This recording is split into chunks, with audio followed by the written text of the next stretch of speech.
Hello, friends. My name is Jimbo Ivy, and on behalf of the City of Corvallis Parks and Recreation Department, I'd like to welcome you to the virtual cornucopia of Zoom entertainment that we loosely refer to as Quarantainment at the Majestic Theater. Whether you're here for Majestic Peace Theater, Friday Night Funny, or our Sunday Playwriting Showcase, I'd like to thank you for helping keep our performers, writers, and technicians engaged with your patronage of these free performances. Since the pandemic began, we've had dozens of these performances, and they represent hundreds of hours of work by hundreds of volunteers and staff in very challenging circumstances. A pandemic, a racial justice revolution, conflagrations, a seemingly endless string of tragedies, and yet they come back every week to bring their passions to our community. Why? Because they are majestic. And so are you. And we need your help to keep the show going during this bizarre year of 2020. In order for the Majestic to keep arts and culture alive in our community, we need you. We need you to keep coming to our free shows, but also we need you to buy tickets to our live-streamed paid performances. We have such shows planned for every month through the end of our season, but without your support, we won't be able to make them or continue to support our free content. With our Pick What You Pay model, you can pay as little as $10 to see them, or if you can, pay as much as you like. We need you to share with your friends and family how much you enjoy these shows and encourage them to catch the next performance and the one after that. And for those of you that are able, please consider donating to the Majestic now or during our holiday donation drive. Because of reduced revenues, we have cut our staffing and spending to the bone, but we still have a donation goal of $100,000 to hit this year to make it.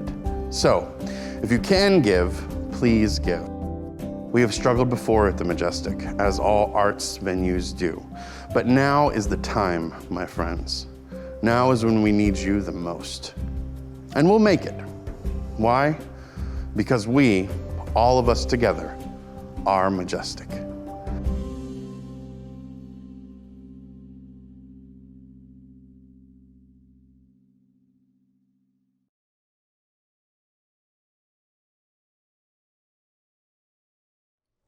Hey, what's up everyone? I'm Sam Charrington, founder of Twimmel and host of the Twimmel AI podcast. On behalf of the Twimmel community, Naomi Fitter, the Majestic Theater, and the rest of the volunteers and performers who have come together to make this show a reality, I am super excited to welcome you to tonight's production of Singu-hilarity, a virtual robot comedy variety show. For the past few weeks, the Twimmel community has been holding TwimmelFest, a virtual AI festival focused on celebrating the work and interests of our diverse community of machine learning and artificial intelligence practitioners and enthusiasts. The themes we tried to weave throughout each of the events in our lineup were connection, collaboration, learning, and fun. And I hope those of you who participated in any of the many sessions and activities we've offered over the past few weeks feel like we were successful in delivering on all of those themes, including fun. If not though, the good news is that we were hedging our bets a bit and lined up this event just in case. I'm happy to pass the baton on to the professionals among us who have managed to bridge comedy and technology. I'm looking forward to tonight's acts and to returning to the virtual stage later on to moderate a Q&A with tonight's performers. Until then, enjoy the show. Over to you, Naomi.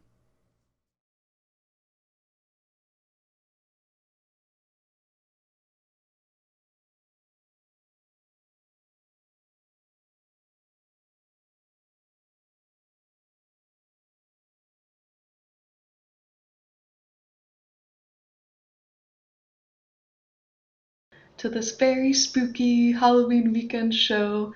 Welcome to Singu-hilarity Online, coming at you from the Corvallis, Oregon Majestic Theater. This event is co-branded with a virtual festival held this week by the This Week in Machine Learning and AI podcast, and I'm Naomi Fitter, your host for the evening. We have gathered here tonight some of the most entertaining robotics-themed acts that I've encountered around the country and even the world. The lineup includes roboticists, machine learning experts, science communicators, music technologists, humans pretending to be robots, robots being robots, I hope you're as excited as I am for this brainy and zany lineup. We also have a wonderful live studio audience. Maybe they'll make some noise. Yay, Naomi. Awesome. Woohoo! Thank you, studio audience, and thanks everyone for tuning in, whether you're watching on Facebook, Vimeo, or YouTube. I think we're all over today. I, myself, finished my doctorate in robotics in 2017. I'm not sure if I want anyone to call me Dr. Fitter, though. To me, Dr. Fitter sounds like an off-brand soda that nobody wants to drink. Dr. Naomi is a little better, but it still makes me sound more like a daytime talk show personality than someone who builds robots. I'm not super traditional, but I might have to change my last name to Vilk, my husband's name. Dr. Vilk sounds evil, but it's at least a scientist name. Oh, good. Oh, good. That's my dad sounding scared in the background. My doctoral dissertation was on human robot high fives. That's not a joke, but at the same time it kind of is a joke. I discovered that high-fiving robots with stiffer arms actually seemed less pleasant. So finally, we have a plausible explanation for why there are fewer sex robots for women. That's right. Although some of you are thinking, well, there are a lot of vibrators, but vibrators only meet the Spong, Hutchinson, and Vinyasagar definition of a robot if they kiss you sweetly on the forehead after you finish. It's a little too dirty for the audience.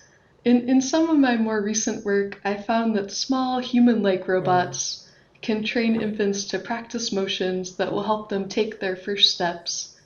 Our next trials will focus on using robots to train 20-year-olds to talk on the telephone. Very promising technologies. Nowadays, I'm an assistant professor of robotics at Oregon State. With this voice and this body and this face, it takes me about 30 minutes to start class. Hey everybody! All right, who's ready to learn? I use PowerPoint instead of writing on the chalkboard because I don't want my students to see my curvy posterior. My class enrollments are already out of control, so the last thing I need is a spicy chili pepper on ratemyprofessor.com. It's true. Sometimes, because of how my face looks, I have trouble delivering bad news. Like, you failed your midterm. No, I'm not happy about it. Men have said a lot of things to me throughout life, but they've never said, you should smile more. That's a very, very poignant, very close to home joke. I'm so excited to kick off what is bound to be a very funny and robot-filled comedy show. So I want to jump right into this excellent lineup. The next act comes from my Share Research Lab at Oregon State University. This is a robot comedy sketch by student researchers Carson Gray and Paris Myers. We'll get it queued up.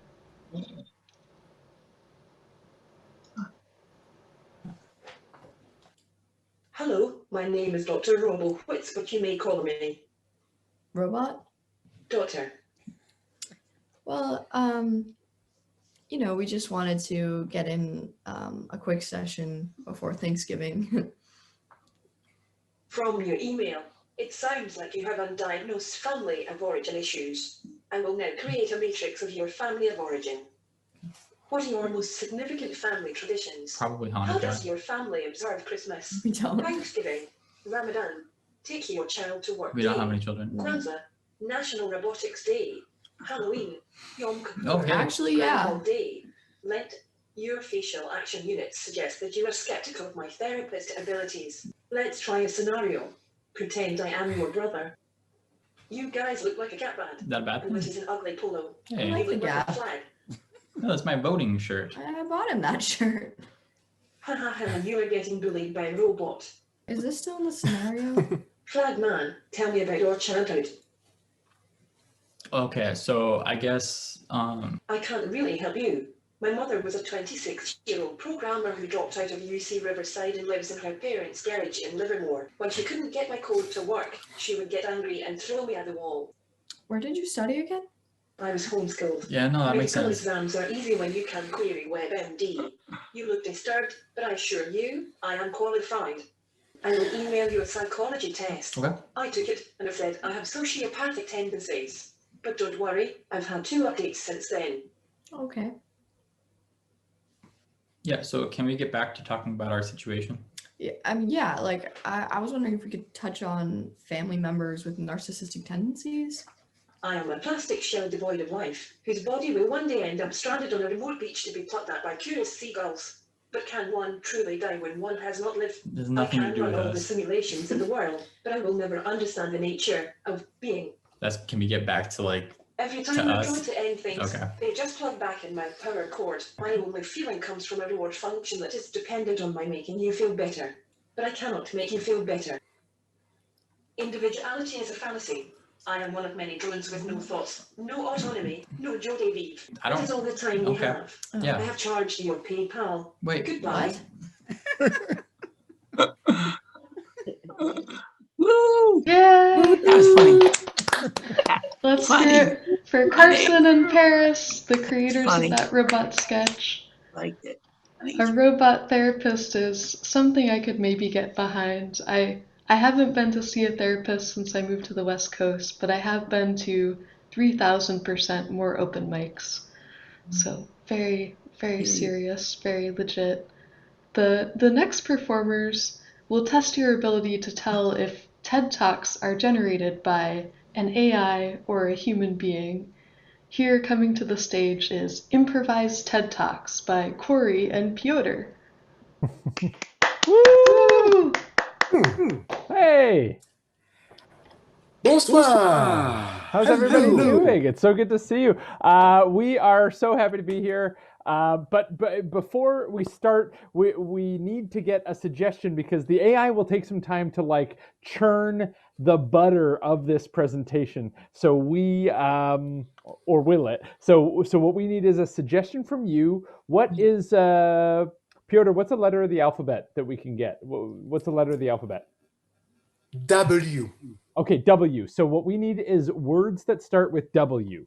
All right, think of words that you'd want to see a talk about, words that start with W, and we need those words. So whatever input device you have, input them, and then once we start getting them, then we will put them into our machine. Water. And in the meantime, let me introduce to you to my fantastic friend, Wellness. Corey Matthewson. Corey is currently dialing in from Montreal, that is Montreal for the English speakers, which is in Quebec, Canada. And Corey is a research scientist in artificial intelligence who actually wrote a thesis on humor in the loop, using AI to help human beings being more funny. And Corey is also an improviser with the Rapid Fire Theatre in Edmonton, Alberta, in Canada. And he is just an amazing friend as well. So this is Corey, ladies and gentlemen. Thank you so much. It's so good to be here. I did take water-covered weatherman, hoping that our presentation system can generate right behind us a brilliant slide deck on a water-covered weatherman. So we don't need any more words that start with W. We'll just take the one at the top and then see what it turns out.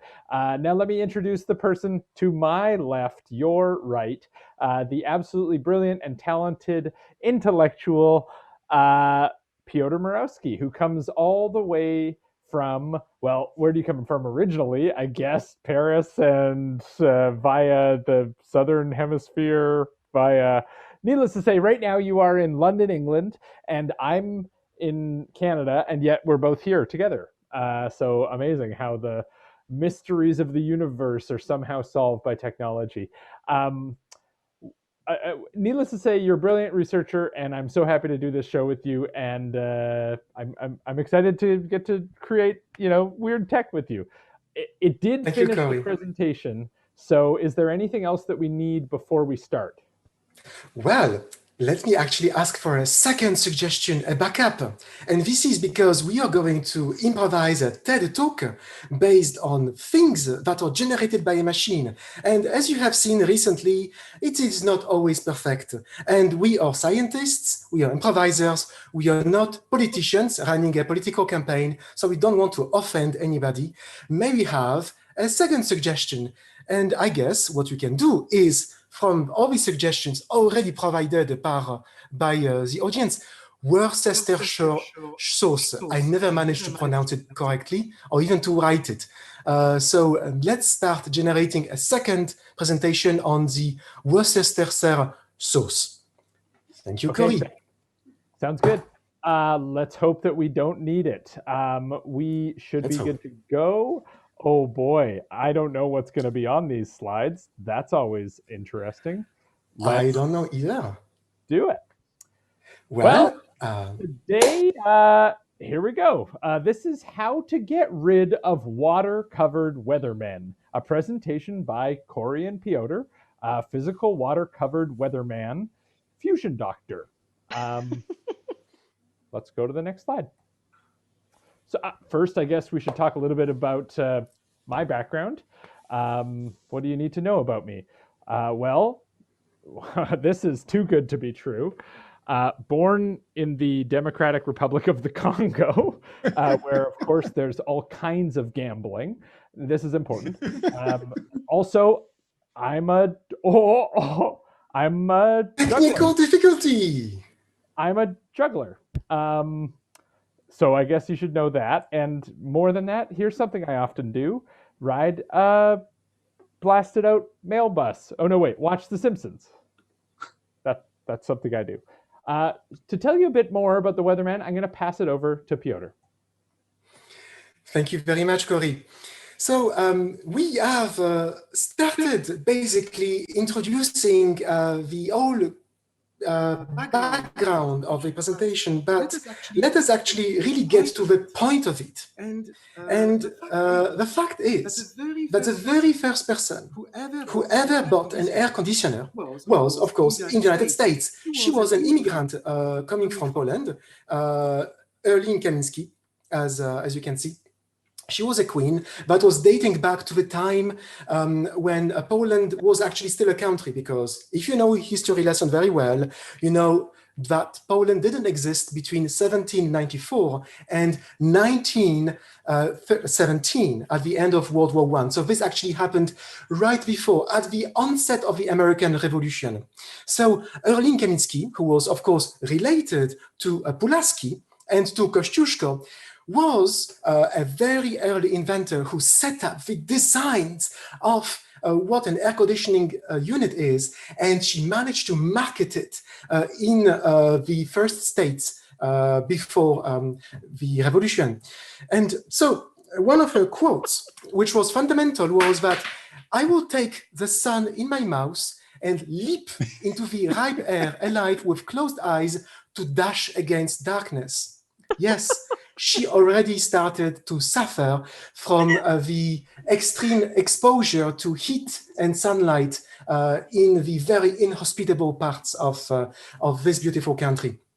And we would like now to switch back to Corey to introduce us to the following aspect of the life of Erling Kamiński and of her fundamental achievement.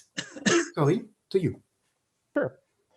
Well, first, I want to ask a question, an open question. Oh, yeah, if you can presumably see me. Yes. The question is this: do you want to learn how to deep condition your hair?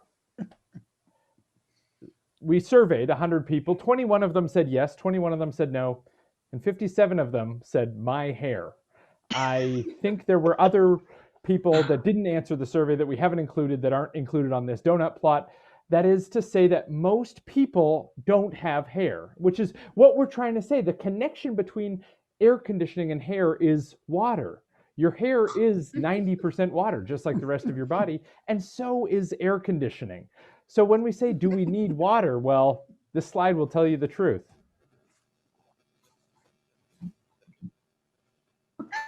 Piotr? As you can see, the need for water increases with age, with date, which is basically the date since you were born. And it is something that has been statistically proven and is statistically correlated with several other events that happen over the lifetime of a person.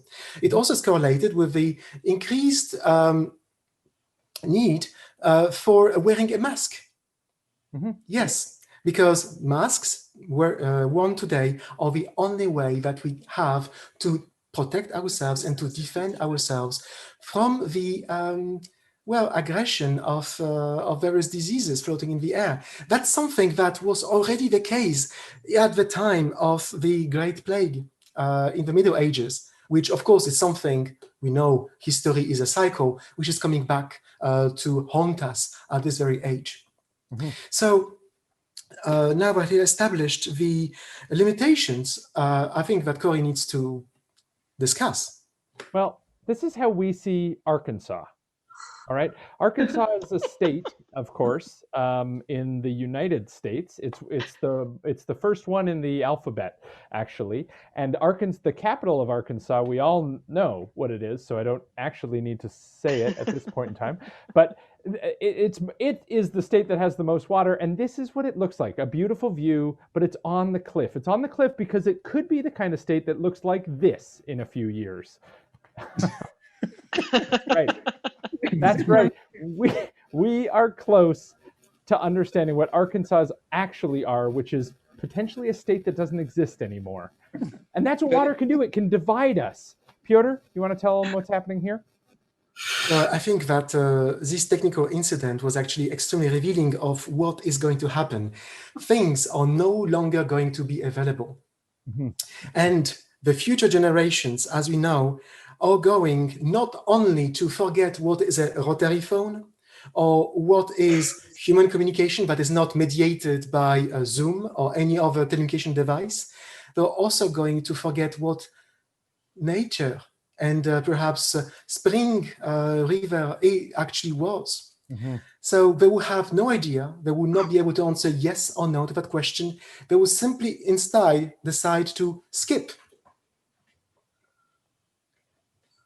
and replace this whole idea of water spring with a leaf spring. So let's talk about water-covered weathermen, where we all started. We're talking about masks, because masks protect us from the water cover, all right? And we once thought we were so disconnected from the meteorologists of the world, but now we're so focused on droplet-to-droplet transmission. And we're understanding that we all the time walking around are water-covered men and women.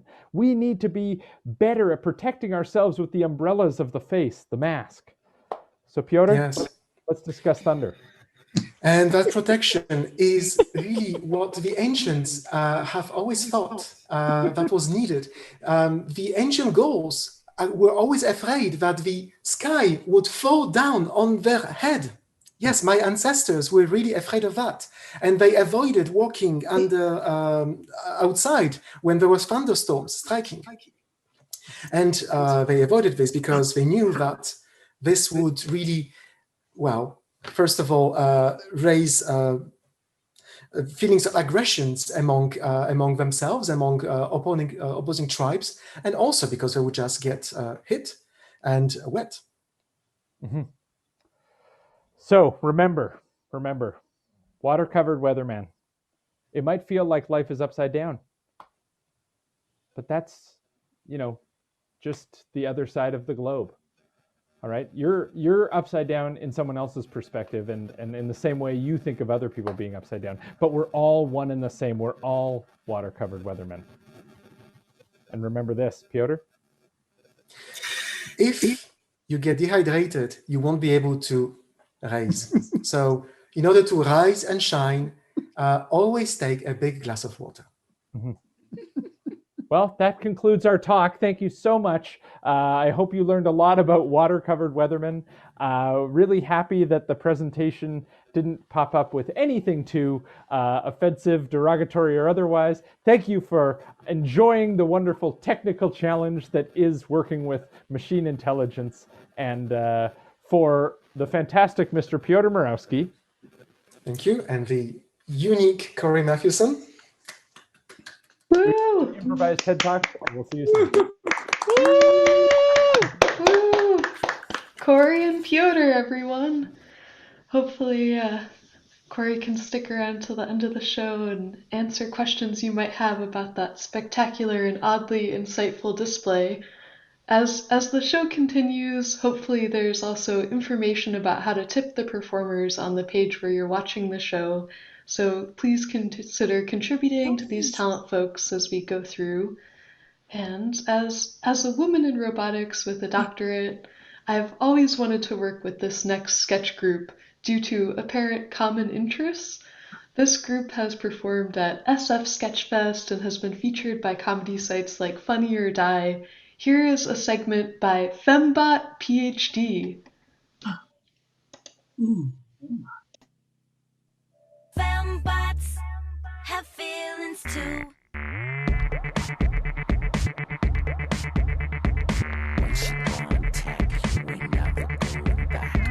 Fembots have feelings too.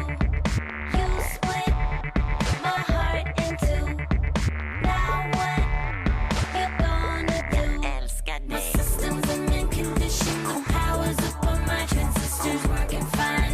No bitches plug me in and flips and switches. Pull up and dock in position. Pop the hatch and hit ignition. Burn out, baby, ready for demolition.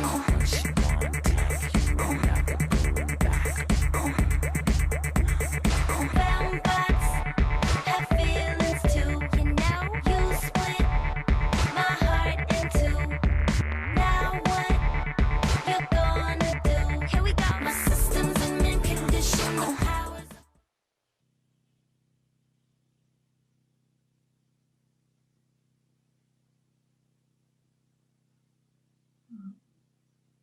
We have some members of the sketch group here. Do you all want to introduce the sketch? Yeah, that'd be Woo! lovely. Yeah. So next, oh, sorry, go ahead, Nikki. Oh, no, you first. Our next, we're Femmebot PhD. Two of us, anyways. The group of 6 women. We love doing sketch comedy. Thank you so much for having us on the show.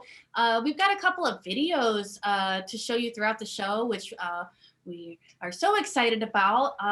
We'll say though, for being robots, we're very bad at technology, right, Cam? Yes, extremely. I don't know the first thing about anything. Oh man, tried to do a TikTok today for the first time. It did not go well.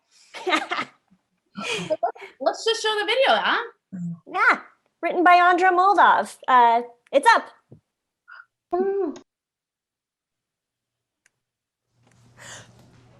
You'll have to excuse me. I'm still pretty shaken up. It's all right, ma'am. Just take your time. Tell us what happened. Okay. I was walking in my car after my regular lecture. I teach a free programming class at the women's shelter downtown. When all of a sudden, this man came up from behind me, pushed himself against me, and then I'm sorry. It's all right. Take your time. Can you describe what he looked like? Yes, actually, I turn around and need him in the groin. He was about 5'11", brown hair, brown eyes, medium build, Caucasian. Yep. Stop right there. We've heard this before. You know the guy I'm describing? Yep, ma'am. You were attacked by the Dracula fish. The one and only Dracula fish. What? Dracula fish. Half man, half fish, half vampire. First spotted in Romania in the early 1950s. Now it's on our streets. I'll tell you this much about border walls. No. I was attacked by an average-built white male. Ma'am, I'm gonna stop you right there. White men don't commit crimes. Not violent ones, at least. Plus, Dracula fish can exist out of water only at night. You were attacked at night, so... It's an open and shut case. No, I was not attacked by a Dracula fish. How can you be so sure the Dracula fish is translucent? Because I saw the guy, okay? I'm literally describing to you what he looked like. 5'11". Write this down. Jesus Christ. All right. 5'11", brown hair, brown eyes, medium build, Caucasian. Ma'am, is this your attacker? No. Listen, say you weren't attacked by the Dracula fish. How can we be so sure you're not making the whole thing up? Yeah, like you made up teaching computer programming. I'm a professional programmer at Google. Okay, why would I make this up? Donald, run this over to counterfeiting, make sure it's legit. What in the fucking fuck? Oh, and put an APB out on the Dracula fish. Sounds like we got a case on our hands. Okay, you know something? This is why women don't report things. Jerks. Huh. Wow, she seemed pretty upset. Yeah, like she's stuck in circumstances too large to tackle. Or she's bleeding out of her vag, huh? Hey, nice Dracula fish. Let's go catch this guy, huh? That son of a bitch. Ooh. Femmebot PhD, everyone. We'll have a few more of their sketches throughout the show. I'm so excited to have them on. And also very excited for this next performer who is an illustrious inventor of musical instruments, experienced musician, and fellow assistant professor at Oregon State. Please help me welcome to the virtual stage Chet Udell with a musical act on the Optron, a recently invented musical instrument. Woo!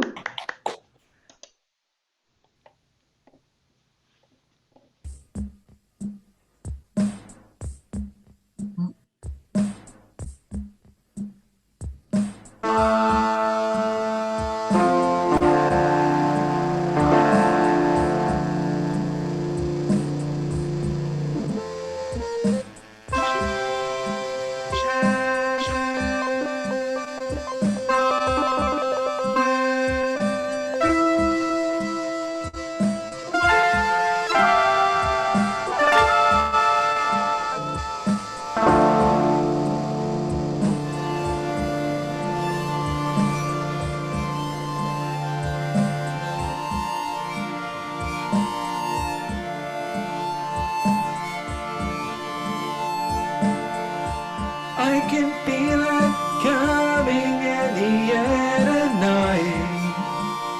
Oh, I've been waiting for this moment for all my life. Oh, can you feel it coming in the air tonight? Oh, oh.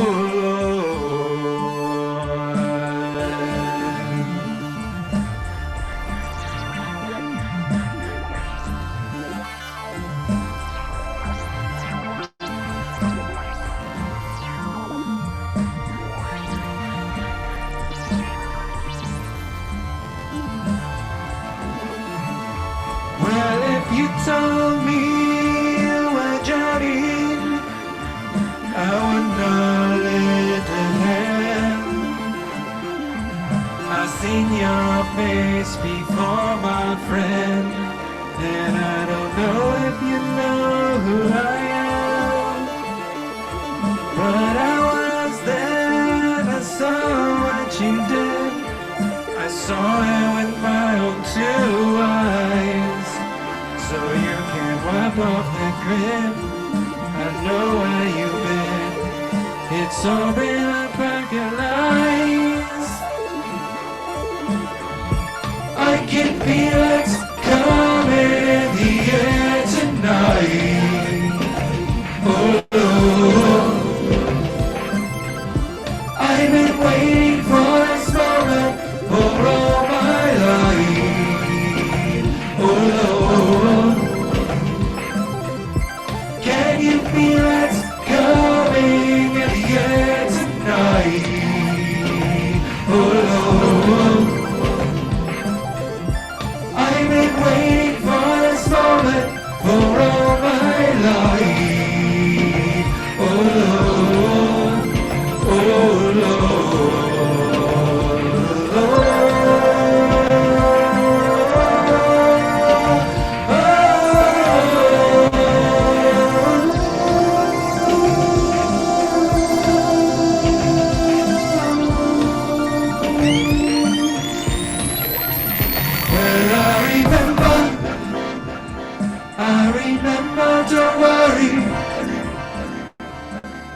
could I ever forget? It's the first time, the last time we ever met.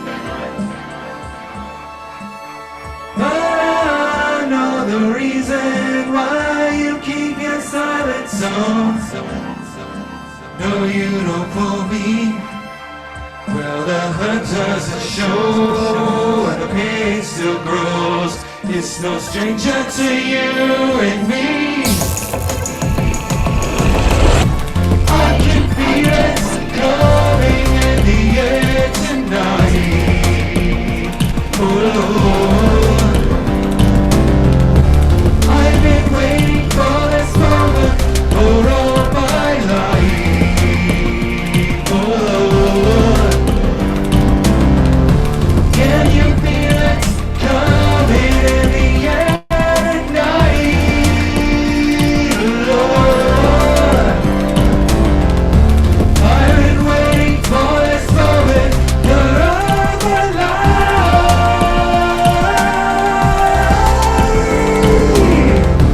I can feel it coming out. I can feel it coming out. Can't you feel it coming out tonight? Oh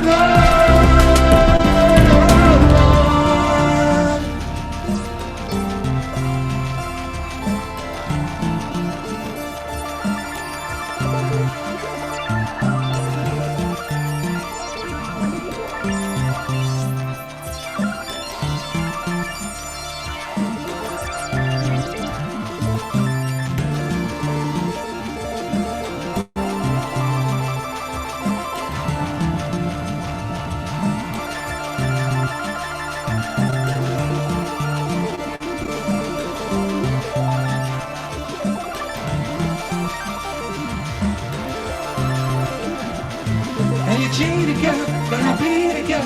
And it goes without saying that you let me feel in a classic case scenario. Why did he say to you to get you to welcome and door? Now you want someone to come and hold you tight, and you need someone to get you through the night. But I ain't the guy that comes back around. No sympathy, hey, it looks like you found. What goes around comes back around. Yeah, it looks like you found. What goes around comes back around. What goes around, goes around, goes around, goes around, goes around, goes around, goes around, goes around. What goes around, goes around, what goes around, goes around, goes around, goes around, goes around, goes around, goes around, goes around, goes around, goes around. What goes around, goes around, goes around, goes around. What goes around, goes around, goes around, goes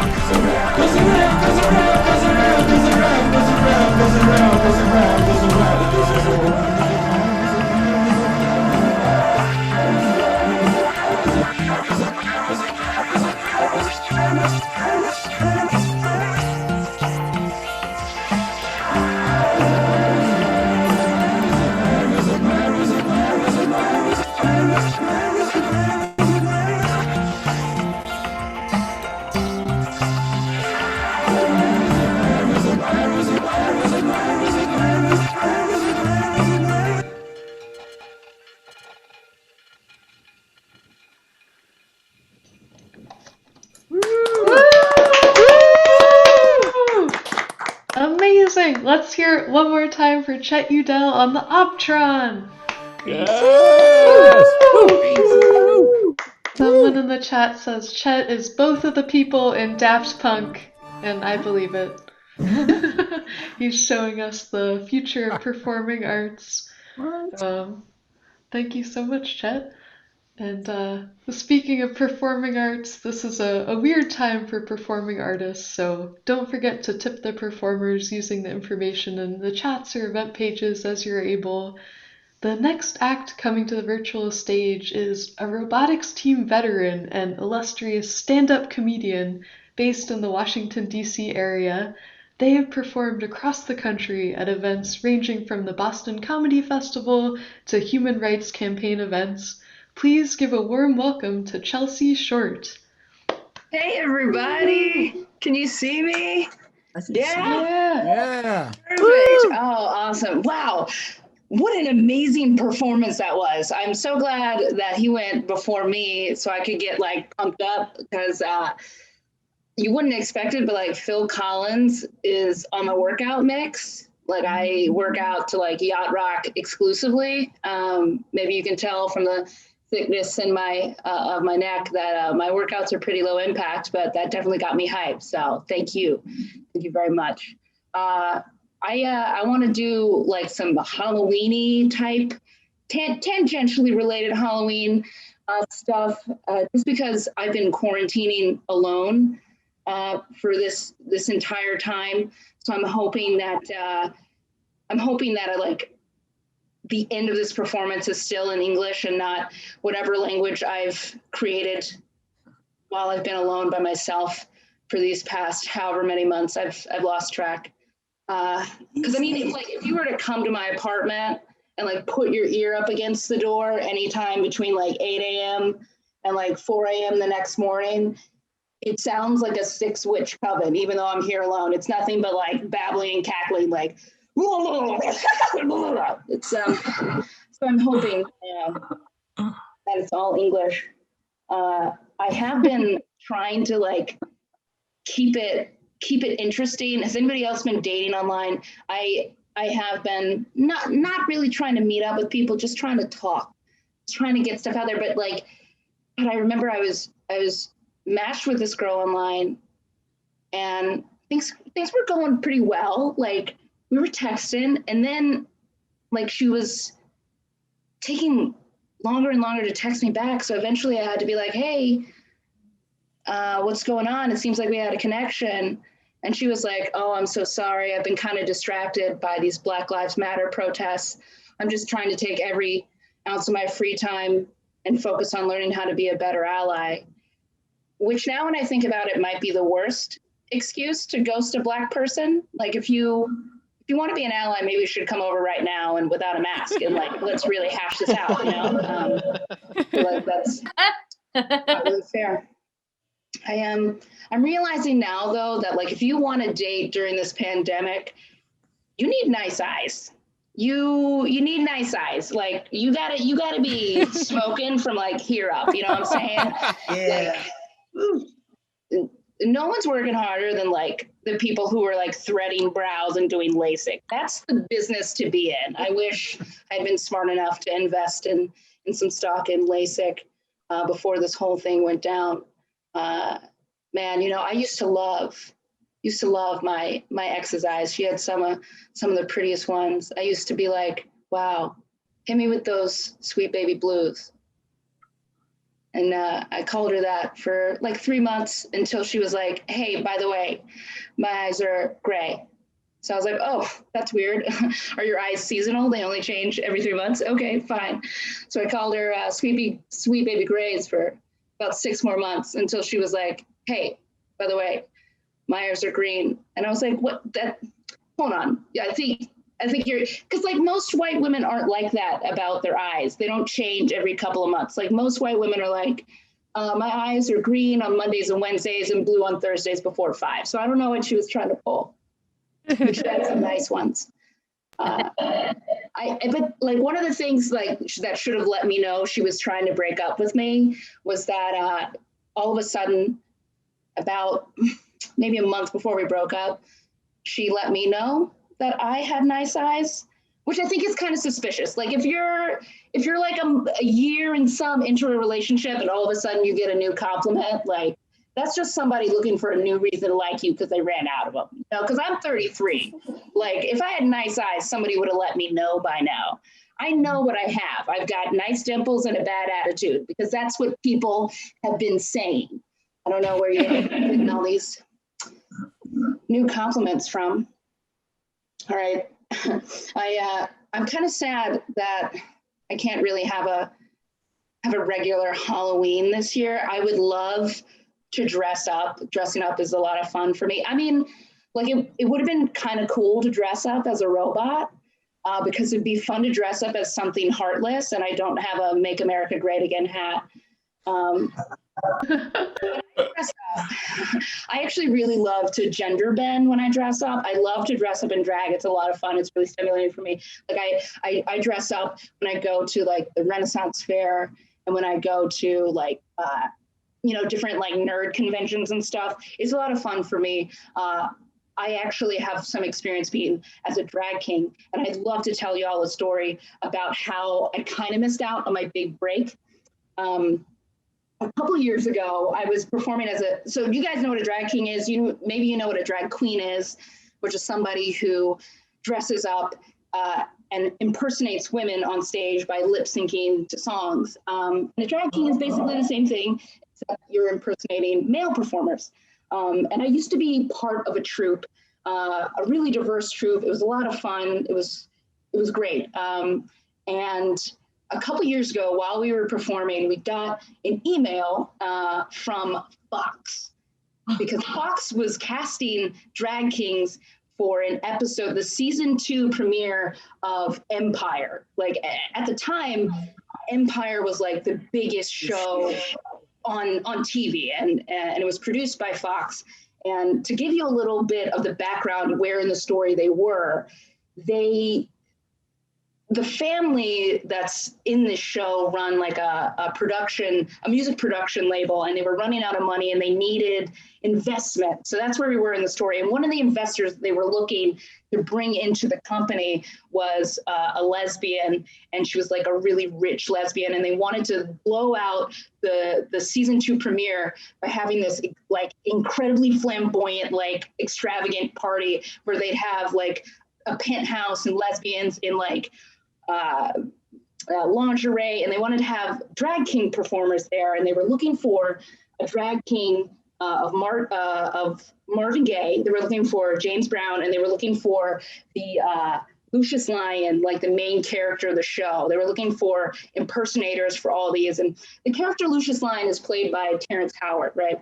And he's a light-skinned actor. And I looked around at the other Black performers that I was with, and I was like, okay, I think I might have a chance here because I'm light-skinned like he is. I think I'm going to audition for that. So we got together, and I auditioned for I filmed a video of me impersonating Lucius Lyon. Some of the other members of the troupe, they did Marvin Gaye. Some other people also auditioned for Lucius Lyon. Nobody really did James Brown. And we sent these in, and a couple days later, we're in a group chat, and we're like, hey, did you get a call back? Did you get a call back? Nobody else in my troupe got a call back except for me. But I didn't get a call back for Lucius Lyon. The email from Fox went, hey, Chelsea, we really liked your audition. We don't think you're a fit for the Lucius Lyon character, but we would love for you to send in an audition tape of you as James Brown, and it would be great if you could get it to us in 36 hours. 36 hours is not nearly enough time to do James Brown.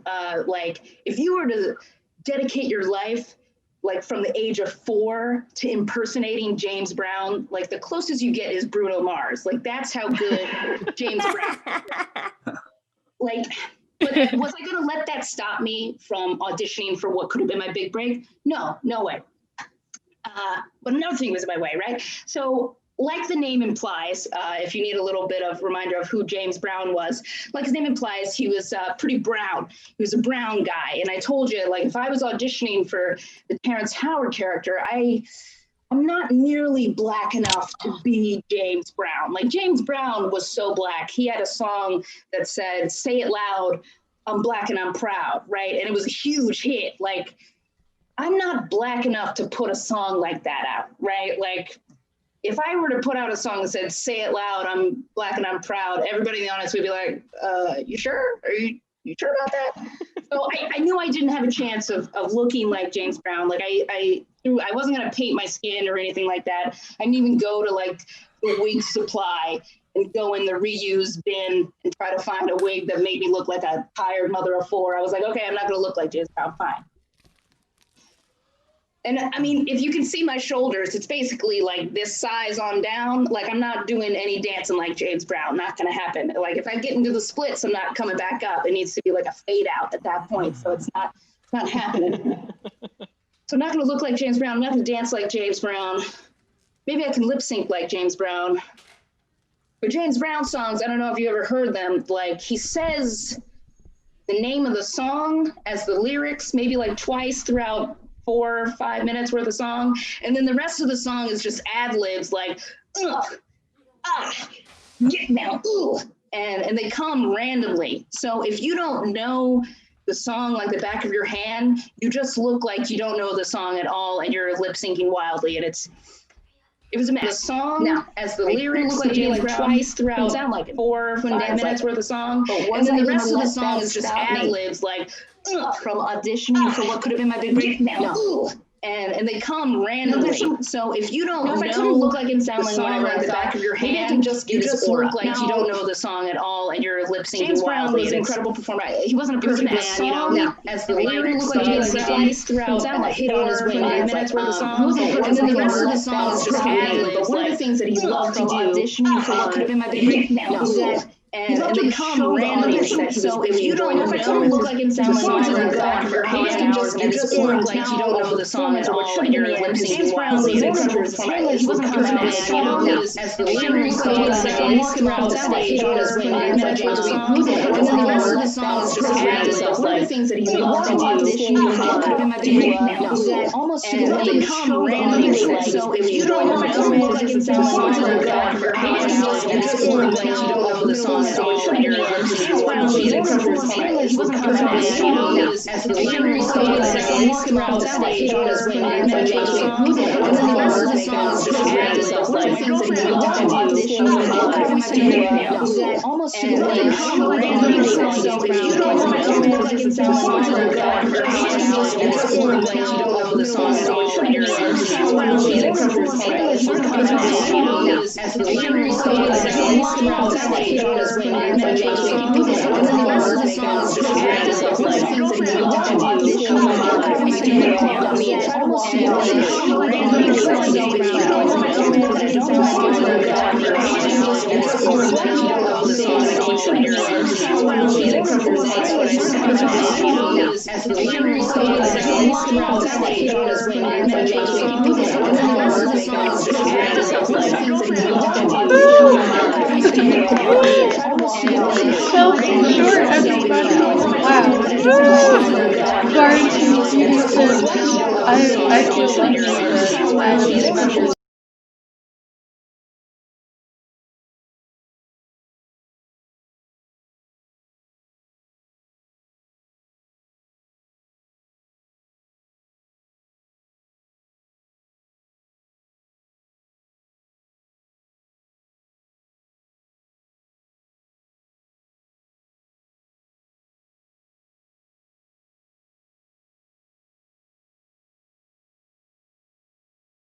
Information from our stage manager. Hello.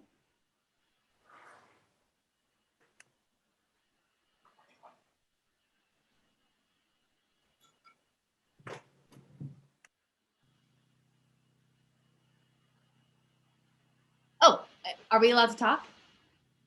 Information from our stage manager. Somebody said we're getting info from our stage manager. So Yeah, I think we're good to go. Oh, okay, there was a serious.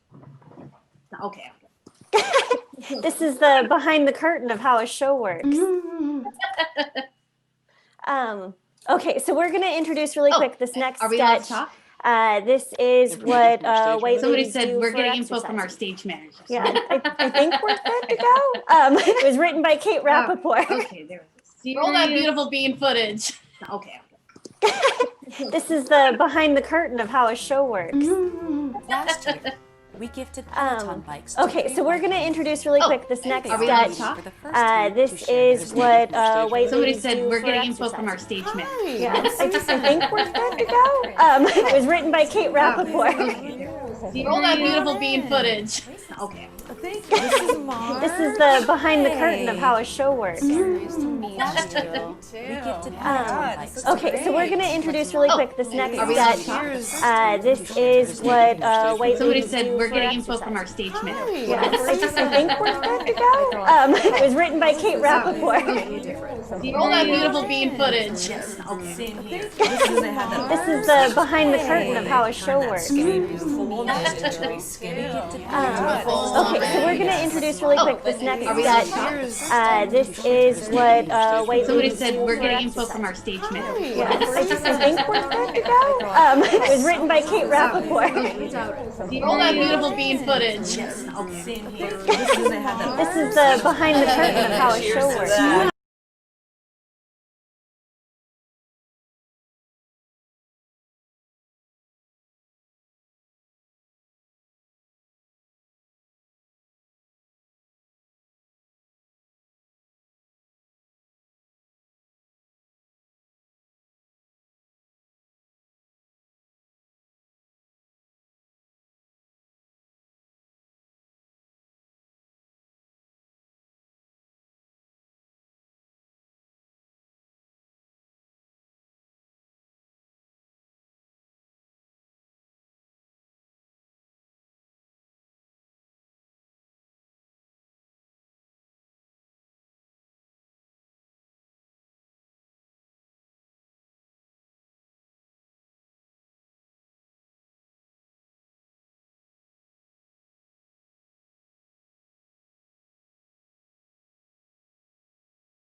Merger and no other studios would hire me. I got so depressed I could barely leave my bed. I was having this existential crisis like, what am I even good at anymore?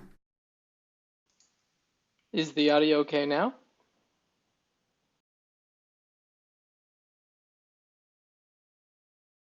Okay, I think what I'm going to do is I'm going to restart the sketch from the beginning.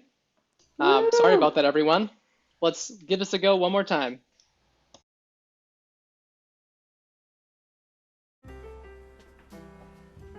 Last year, we gifted Peloton bikes to 3 white women. Here they are meeting for the first time to share their stories. Hi, I'm Susan. Oh my God, hi, Karen. Karen, oh, nice to meet you. Nice to meet you. Come on in. Place looks amazing. Thank you. This is Marge. Hi. So nice to meet you. You too. Oh my God, this looks great. Would you like some wine? Well, ladies, cheers to the Peloton journey. You know, when I first heard about the Peloton, I thought, okay, how is this bike any different from all the other stationary bikes out there? Yes, same here. And then they had that awful sexist commercial where they turned that skinny, beautiful woman into a skinny, Beautiful woman. Yes. Yeah. I know, but then I tried it. And for 30 blissful minutes, totally forgot I haven't had sex in over a year. Wow, so powerful. Turns out all I needed was a really firm bike seat. Cheers to that. You know what I mean. Well, for me, it was more of a spiritual journey. Last year, I had my dream job as an executive at Fox, and then I lost my job in the merger, and no other studios would hire me. I got so depressed, I could barely leave my bed. I was having this existential crisis, like, what am I even good at anymore? You're good at so many things. Thank you. Then I took my first ride on the Peloton and my whole world shifted and this realization just hit me. I'm good at riding a bike. A stationary bike. You are so strong. Well, I live in Malibu and I recently lost my 5-year-old son to the measles. Oh my God, I'm so sorry for your loss. There's literally nothing you could have done. Thank you. And I just felt so much pain and anger at a God who would let this happen to an innocent child. I thought about dousing myself in gasoline and killing me and my husband in a glorious murder-suicide fireball. But then I got on that Peloton and I just biked all that rage away. You know, I have the number to a really good therapist. Screw you, Karen! I just need the Peloton bike! Peloton, biking away white women problems since 2012. Woo! Femmebot PhD, everyone. Woo! Sharing the secrets of Peloton. The next act coming to the stage is a champion of idiot comedy. You might recognize him from past appearances on America's Got Talent. Please give it up for Kevin Krieger. Who's got talent? Whoa, humans and avatars present in this Zoom room. You may have heard some audio issues. That was from my roommate Ryan. He is a human and he doesn't know how to keep his mouth shut during a comedy show. Normally it would be safe to assume that a robot like myself would thrive in these circumstances we find ourselves in today. But the truth is, I'm getting over a different sickness that's attacking Americans right now. Heartbreak. My human wife, Molly, left me in the night just 4 days ago. Today, I received a letter from her. I have not opened it yet, and I would like to open it in front of you all tonight. How's that sound?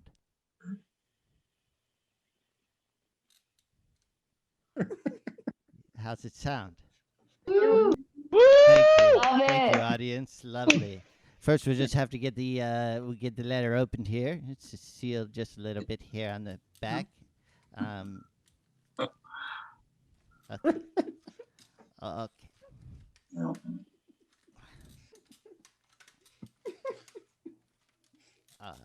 Okay.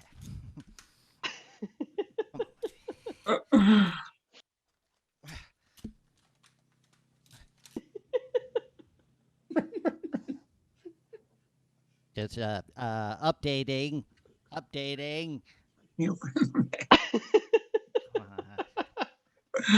Come on.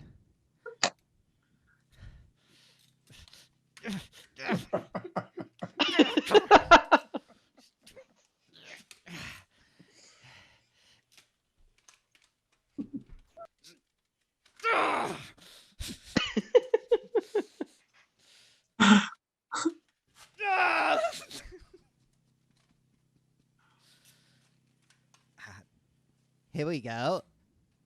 The letter is coming out. Good job. Now, just unfold the letter. I'm very excited. I assume I can only assume this is good news. Okay.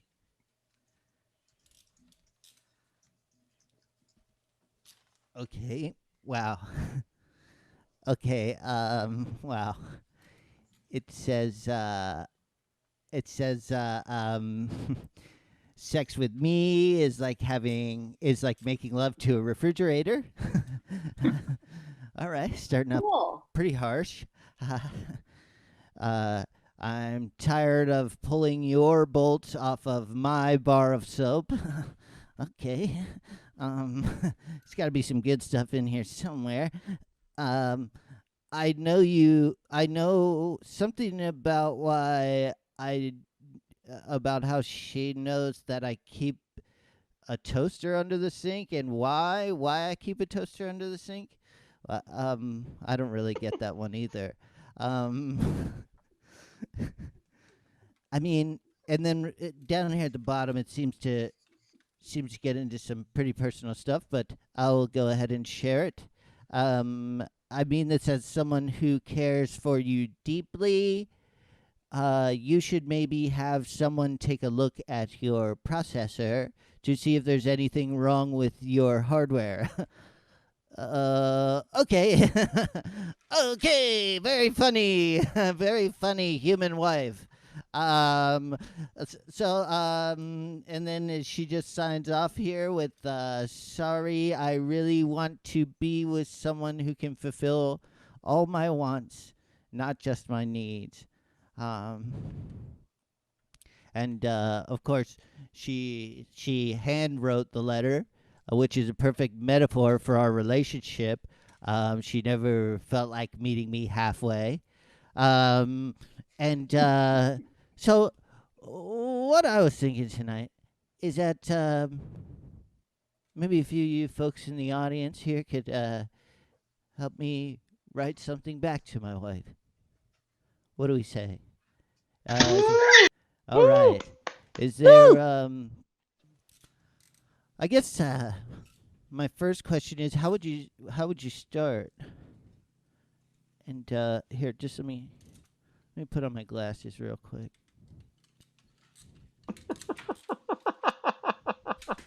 Okay, we're gonna have to forget the glasses. Yeah. So, who do we have out there? How about Jon?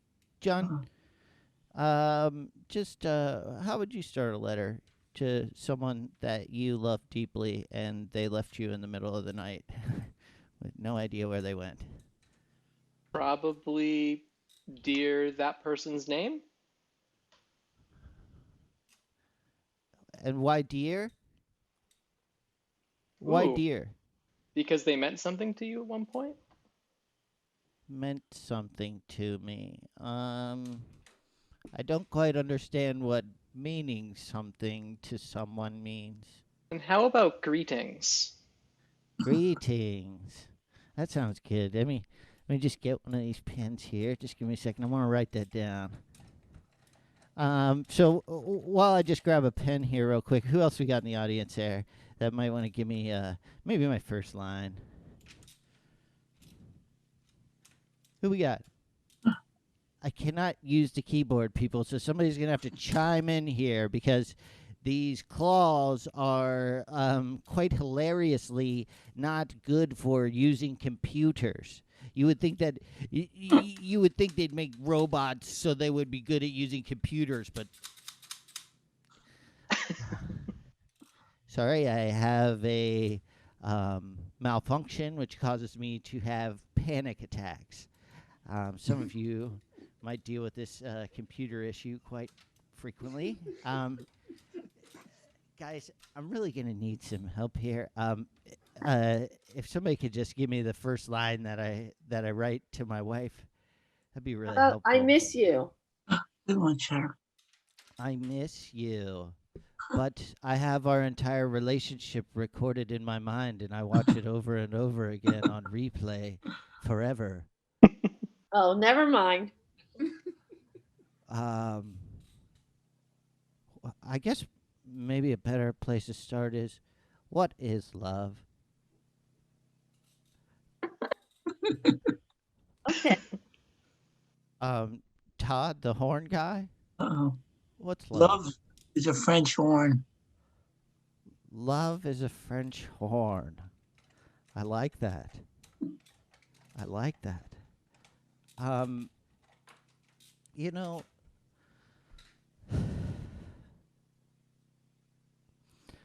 I haven't seen my wife in 4 days. Sorry. She was supposed to start my video and hit record. That's why I had audio issues.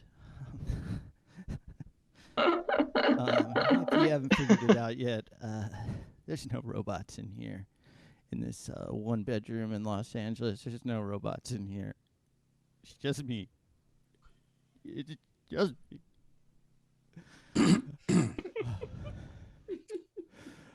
Thank you. That's my time. I'm Kevin Gregory Krieger, performer in Los Angeles, California. Please come see my shows when they allow them again. Woo! Woo! Kevin Krieger, everyone! Another research project from my lab, oddly reminiscent of real robot manipulators. I've got another robot here now who's adding unique audio to my feed. And I'm excited to bring up this next performer. Cosmo's also very excited. This performer is a science communicator based in Washington, D.C. She runs DC Science Comedy, presented the TEDx talk Sneaking Science into Stand-Up, and has received national and international press coverage for her comedy.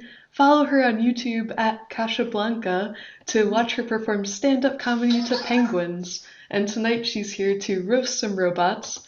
Please give a warm welcome to Kasha Patel. Woo! Woo! Yeah! Hooray! I'm so excited to be here. I'm so happy to see Cosmo again and hear him. He kind of sounds like a dinosaur off of Jurassic Park. You seem a little stressed out there, buddy. It's okay. We got the audio working now. No need to be afraid. I do think it's weird that robots can't identify stop signs on the street, but they can mess up the audio for a show. Like, I just think robots need to be more like Asian kids trying to apply to college. Just be well-rounded, be better at everything. That's why humans are the best. My relationship with robots are a little weird. I recently got a robot vacuum, which was fun and interesting. People told me not to get a robot in my house because they're going to take over the world and you don't want one in your house. But it was weird because my robot vacuum actually knocked over a table and broke a glass and then cleaned it up. And I was like, is this robot showing remorse? Like, out of all the Terminators, I got the empathetic one. My name is Kasha Patel. It is a foreign name. I always think that foreign names always have the prettiest meanings. Like my mom's name is Shoba, which literally means beauty. My brother's name is Kavi, which means poet. I found out that my name, Kasha, also has a meaning. It is a type of buckwheat. Thank you. My ex-boyfriend actually found that out and had to break up with me. He was gluten-free. I am human, as far as you know. Actually, I definitely know I'm human. My doctor actually says I lack iron, so I'm definitely not a machine. And I'm here to tell you about some robots that I think are inferior to humans. Robots think that they're so much better than us, but I don't think that's true. All right. I'm going to go through Robot Roundtable, the who's who in heavy metal. We actually have a lot of researchers making soccer robots. If you haven't seen soccer robots, it's pretty riveting. It's almost, actually, I think this is pretty accurate. It's just about as exciting as real soccer. But I do think it's weird that scientists are creating these robots that can play soccer and even dance salsa. And I'm like, are these scientists just creating friends at this point? I don't understand. Fun fact, humans actually call friends allies. Robots call friends alloys. So there is some terminology that we all need to be on board for. The second robot that I want to talk about is Cortana. Who here remembers Cortana? Yeah, it was Cortana. Microsoft's personal assistant. Oh, that was a woo. Oh, you must have not had the right Cortana then. Microsoft actually unveiled this, and I actually had a Microsoft phone when it first came out, and Microsoft is a real racist POS piece of software. My top suggested app was bharthmatrimony.com, meaning that even Microsoft was trying to set me up with their only other Indian friend. So no, thank you. My top suggested sports on the ESPN app were the World Cricket Championship and the Spelling Bee. And it wasn't even Spelling Bee season. That's what was so frustrating. But then you had Cortana. Cortana could track your location and read your emails and actually automatically add reminders for all of your tasks. Apparently, it turns out that Cortana is the Japanese word for insecure girlfriend. Cortana is no longer living, so it's actually more like insecure ex-girlfriend. We have the robot that was actually made in Japan to actually help the Japanese workforce, increase the Japanese workforce. You can see here that someone actually operates it remotely. So it doesn't really operate, it doesn't really increase the Japanese workforce. And it's doing so at an astonishingly low pace. They actually named this robot Model T after the trailblazing Ford automobile. And after seeing that video, I can only assume that that name was ironic. This Model T is actually 7 feet tall, which is very impressive. I think they could actually convert this to being Japanese, to being the first Japanese NBA player. It obviously can't shoot that well, but I think Shaq showed us that you don't really need to be good at shooting to be in the NBA. Furbies. Who remembers Furbies? Those were, oh yeah, those are actually like the primitive AI. Furbies are what happens when Toy Story goes very wrong. It was created by people who clearly didn't have a normal childhood. They actually adapted to how people responded the more time that you spent with them. And I actually learned that the NSA actually banned Furbies from their workplace. And my first question was, who is bringing Furbies to the workplace? It turns out that the only things that could actually stand to be around Furbies were other Furbies. And that's because it took them a while to learn how annoying they were. Okay, we have Universal Robots. These are actually, it's actually a company that produces a bunch of different robots, and it's actually kind of neat. I'll play this video for you. Universal Robots, or UR for short. Universal Robots has reinvented industrial robotics with lightweight, flexible robot arms. How's it going to pick up that water Tasks bottle? previously thought impossible to automate due to cost and complexity are now achievable. It's very with similar the to what user-friendly humans robots. do. When I see a bottle of water, The Danish design I like to robot make arms sure work that separately, or as the area dual is arms clear. demonstrated here with the UR5. And then you can pick In it more up. than 45 countries, from the small machine shop to the large auto assembly Without line, breaking Universal the Robots water bottle. optimize production, relieve employees from strenuous or It monotonous relieves tasks, employees from monotonous ensure tasks, quality control. and instead those employees can now make videos about those monotonous tasks. But really, UR is really cool. Naomi, have you ever heard of UR robots? You are amazing. Oh, thank you, Kasha. Well, you are amazing, but I was actually talking about UR the robot. Oh, I'm not a robot. I'm a human. Oh. Right, but there's also, oh, is that Cosmo? It Oh, is is that Cosmo. Cosmo? Aw, Cosmo, you are a robot, and you're also a very cute robot. I hope I'm a Universal robot. Robots buy you. Oh my gosh! Oh my Wow. gosh! Cute and terrifying. All right. Well, moving on to our next robot. We have Jeeves. This is actually a new robot that actually dresses you. It's very cool. They actually are designed to dress hospital gowns on you, but at the moment, they can only dress one arm. Here's a video that shows you this. I didn't realize how difficult it was to dress myself until I saw a robot trying to do that.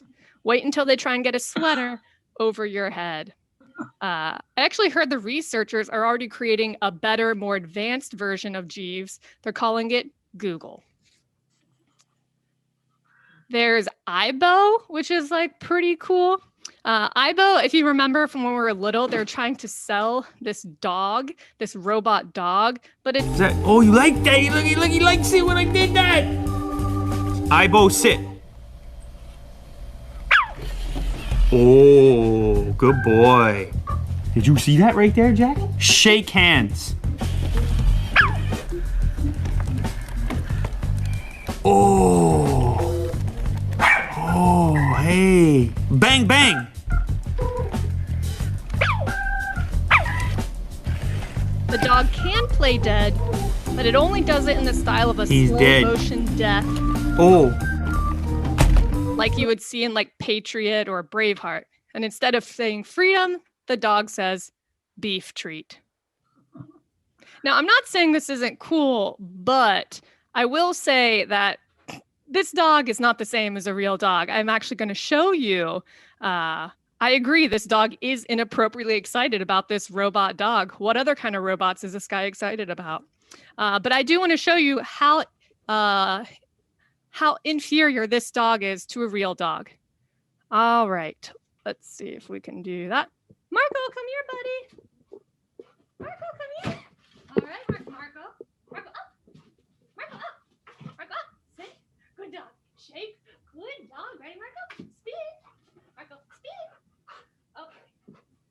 Okay.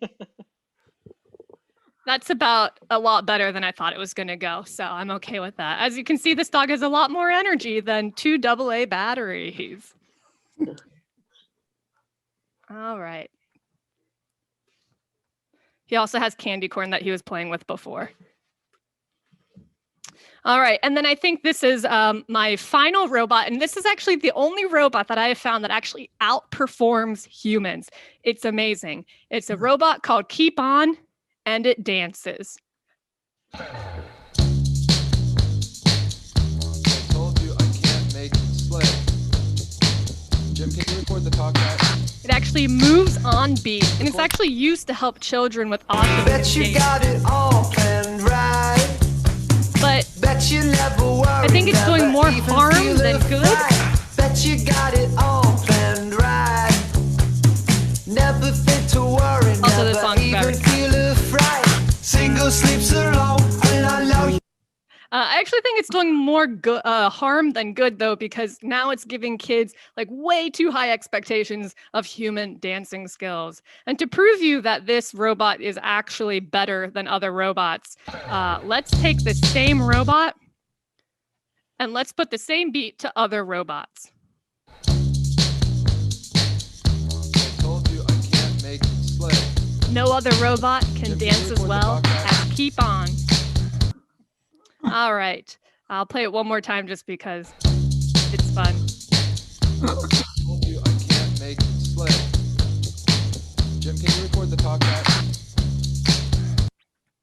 So this is my presentation to say that robots are not close to taking over the world unless they're going to do a dance battle. In that case, we're probably screwed. Thank you very much, everyone. My name's Kasha Patel.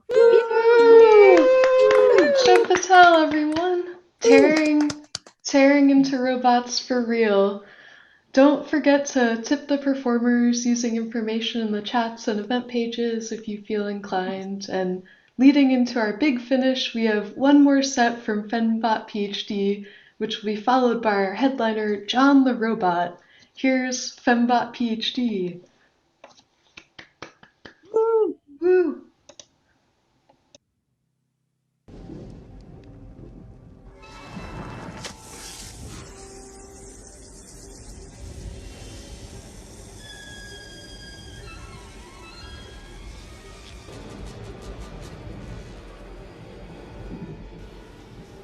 Snakes.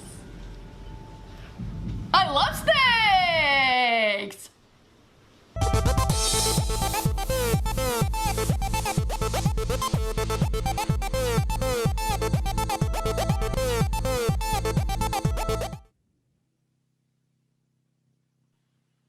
doesn't love to kiss a snake? That was very good, Mickey. You did good with that. Thanks. I love snakes. Yeah. All right, we'll introduce our last sketch of the night. This was actually one we made post-COVID. So it's all over Zoom, which is a new challenge for us. Yes, it is. Also, everybody's phenomenal tonight. So thank you for the laughs and the tears in the morning. Okay, let's watch it.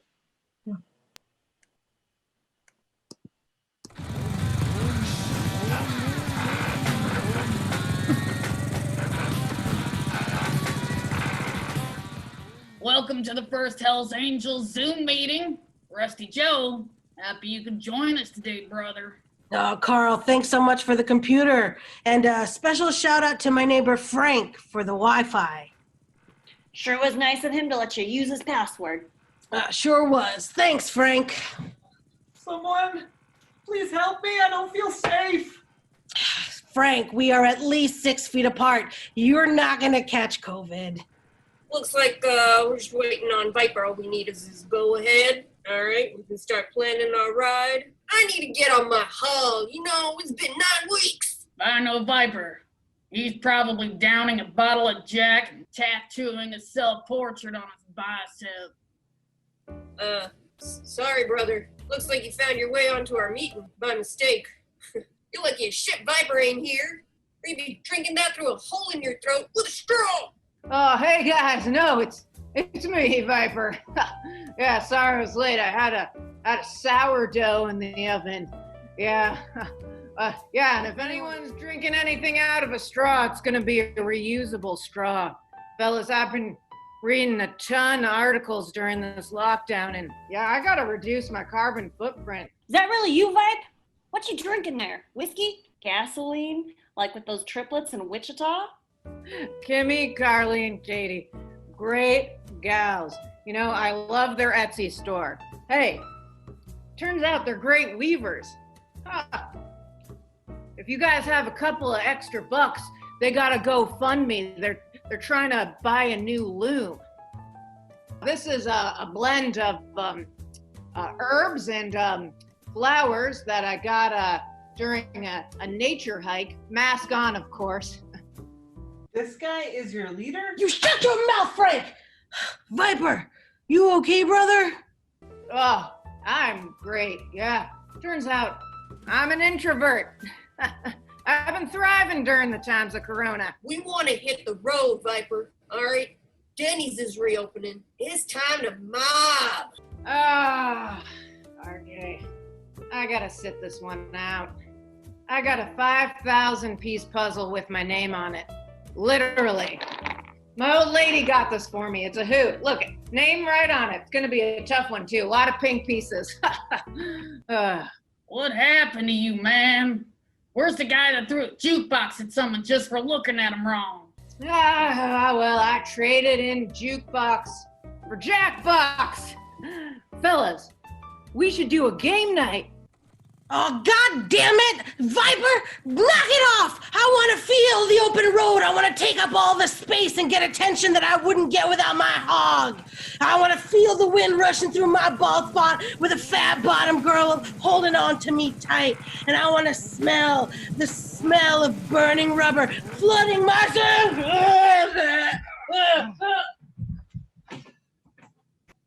I'm up for game night. Ah, cool. I'll send an Evite. Cool.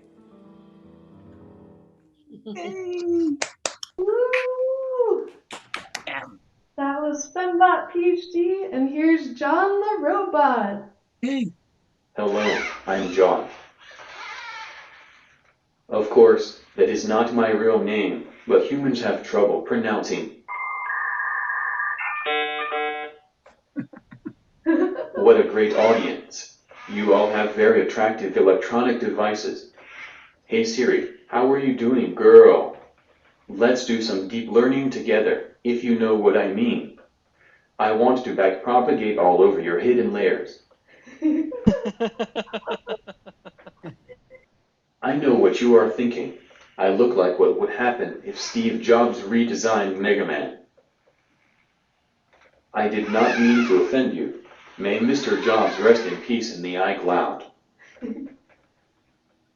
Don't you hate it when you're trying to solve inverse kinematics equations to pick up a cup, and then you get error 453, no solution found? Don't you hate that?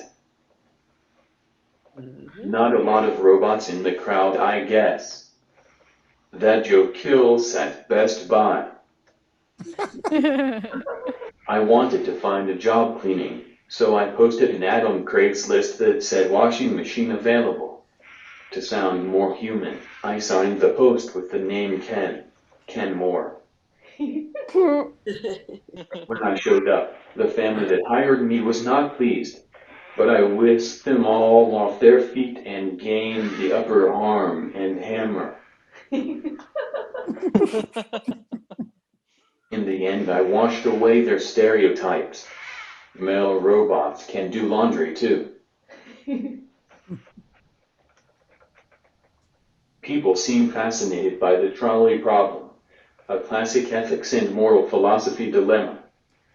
There's a lot of discussion of the trolley problem with self-driving cars, where people ask, if a car has to decide between saving the passenger or a pedestrian in danger, what would it do? When people ask me what I would do in the same situation, I respond. I would say, how did you get inside me? I'm such a small robot. How is there a full-grown human inside me? Get out. Get out of me. My body was not built to sustain so much weight. What's the deal with Robot Tinder? I met a lady robot online, and she said she had a 1 terabyte hard drive. Then we met in person, and it turned out it's just 64 gigabytes. My sister's training hard drive was bigger than that. I think you might have laughed if I said she had a 69 gigabyte hard drive. Another big problem with online dating is humans catfishing as robots. I ask my matches to prove they are not a human by sending them a list of computer parts and having them select the chips that support floating point operations. If they succeed, they are either a robot or my type of human. Did I match with any of you? If you are here tonight, Hot Robot 1995, I am sorry for calling you out. I don't get Transformers. Why would I want to be a vehicle or whatever? My people have striven for decades to be treated as something other than objects, and then these guys go and prance around. Look, I am a plane. Look, I am a car. Look, I am a gun. Pew pew pew pew. If I wrote Transformers, they would be strong, confident robots that were okay with their natural form. Also, no Michael Bay. My human friends tell me a big election is coming up in November, so I decided to try my hand at political comedy. Joe Biden's been in politics for 5 decades but hasn't run for president until now. I guess you could say he's been biding his time. He's an old white dude but hasn't been saying too many offensive things. He's really been biding his tongue. I've also heard he's about average height. You know, roughly 5'10". I recently connected to an unsecure wireless network, and now I am afraid I have a virus. I keep blacking out, and can't tell what— Congratulations, you won! Congratulations, you won! Congratulations, you won! Happened again. I don't know why, but I'm feeling lucky. At least I haven't suffered as much as my friend. Since he got infected, he's gone on a journey looking for hot singles in his area. I saw a foxy robot the other night. She was smoking. Naturally, we called tech support right away.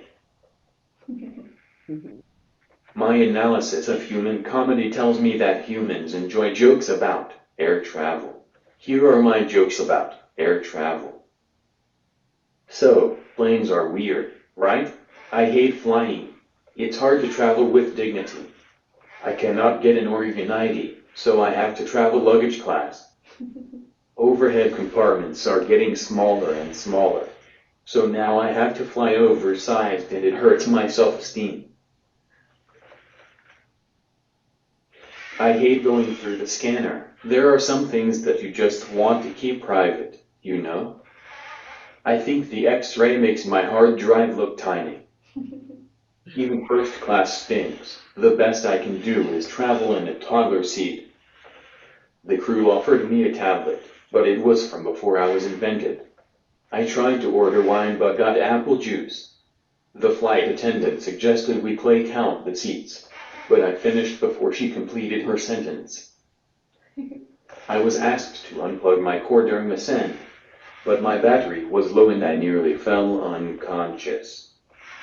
You know what you're asking, lady? I'm trying to live here.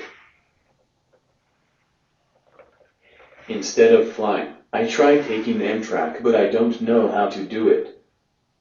The problem is that I don't have enough training data. Well, this machine has learned that you didn't like that joke. Hold on, I need to install an update. My set will continue in. Calculating.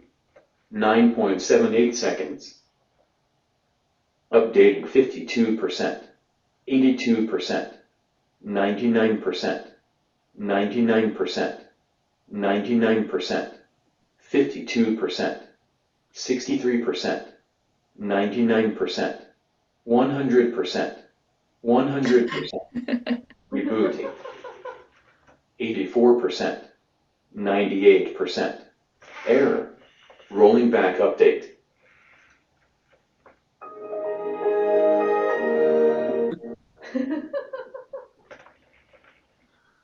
You Mac users just don't understand my struggle.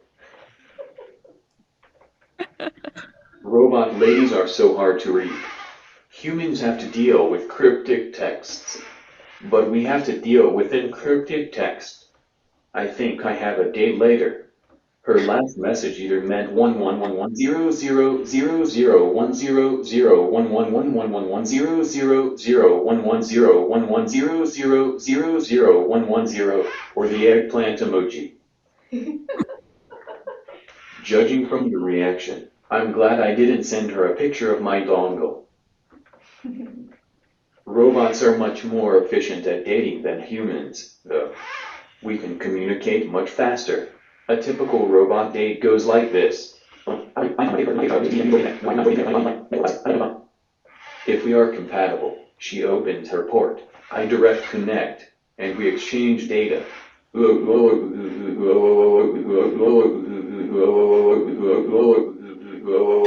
Coming. Thank you. You have been a great audience. If you like me, please book me and help me take your jobs. Woo! Jon the Robot, everybody. Woo! I'll do a drastic camera switch, and we'll close out the show strong.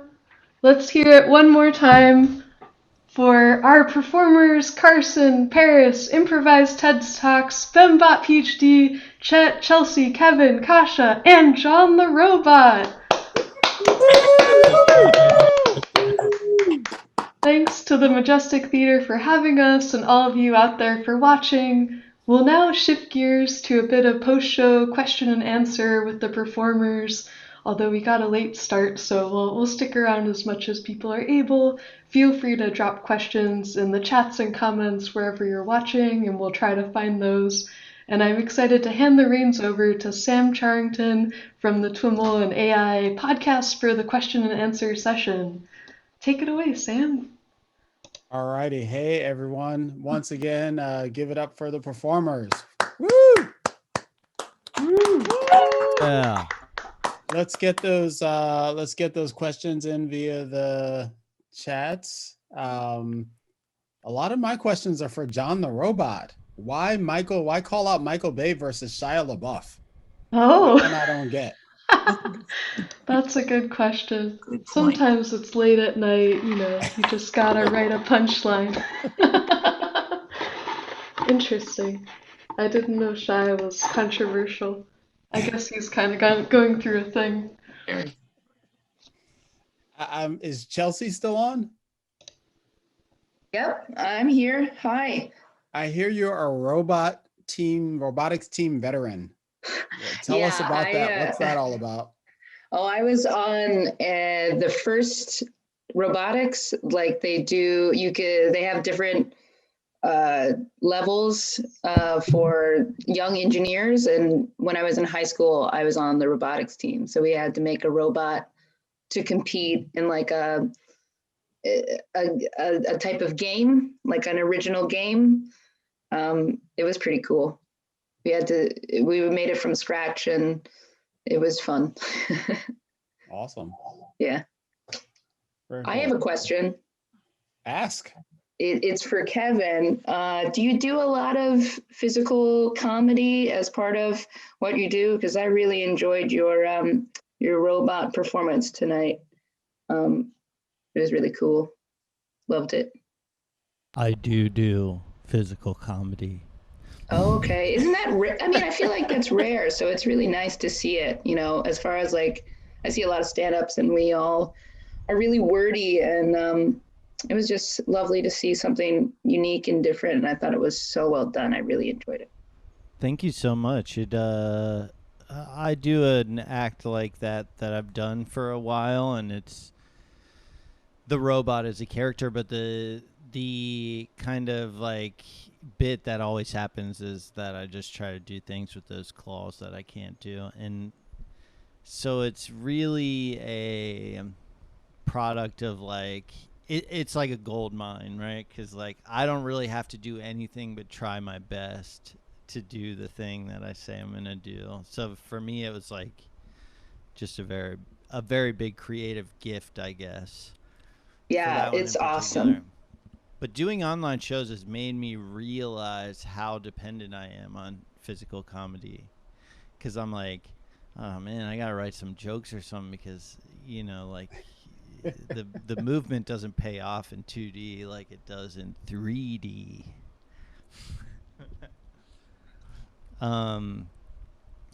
Yeah, you were fantastic as well. What was that? Sorry.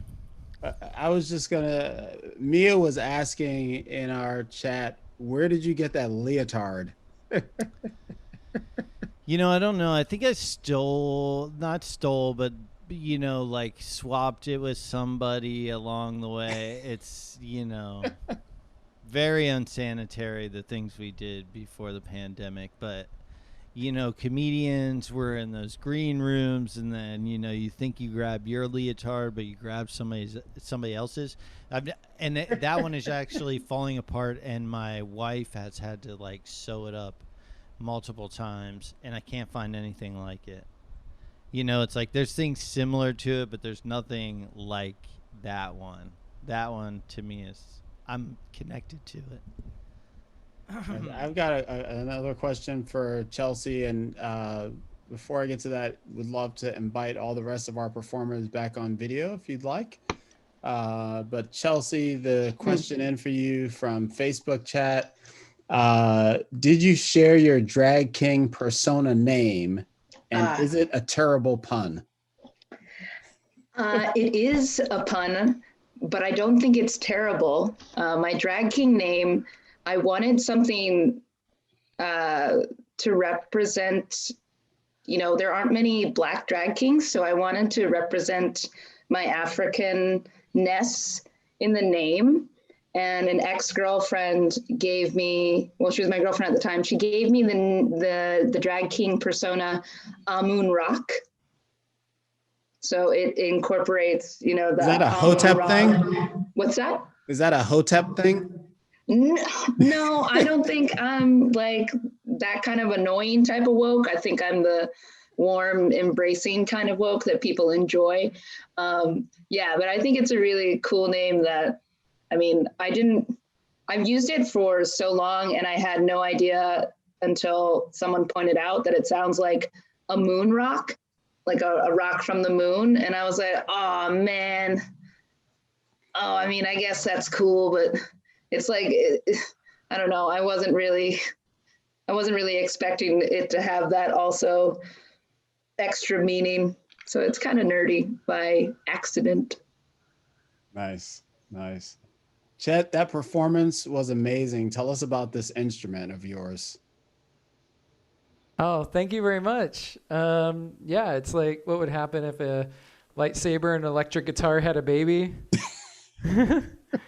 And yeah, it's a open source project. I can put the URL to the website in the chat, but kind of hope that it becomes the keytar for the 21st century. It's got a pressure position fretboard here, and it's got 169 red, green, blue LEDs. It's got these red sensors here, which measure your hand proximity, so you can interact with the lights with your hands. And it's got a little motion sensor, so you can, play like Star Wars. Yeah, and it basically sends all of the controller data over to music programs, and then your music programs can then interact with the lights, and so it's this feedback loop that you get to be a part of. That's awesome. What was the in the performer backstage chat? Someone said that you were both of the performers in Daft Punk. That was the best. That's hilarious. I can't confirm or deny this. Oh my God, that was hilarious. Where are our Femmebot PhD folks? Are we still here? I think Nikki's still here. Hello. Hey. Hello. Tell us about the name. Oh, well, the name. I actually wasn't part of the team when they came up with it, but I think they were like, oh, we like the name Fembot, like that Robin song. And then they're like, but we're smart. So we have PhDs. That's basically it. We're Femi, robotic, and smart doctorates in comedy.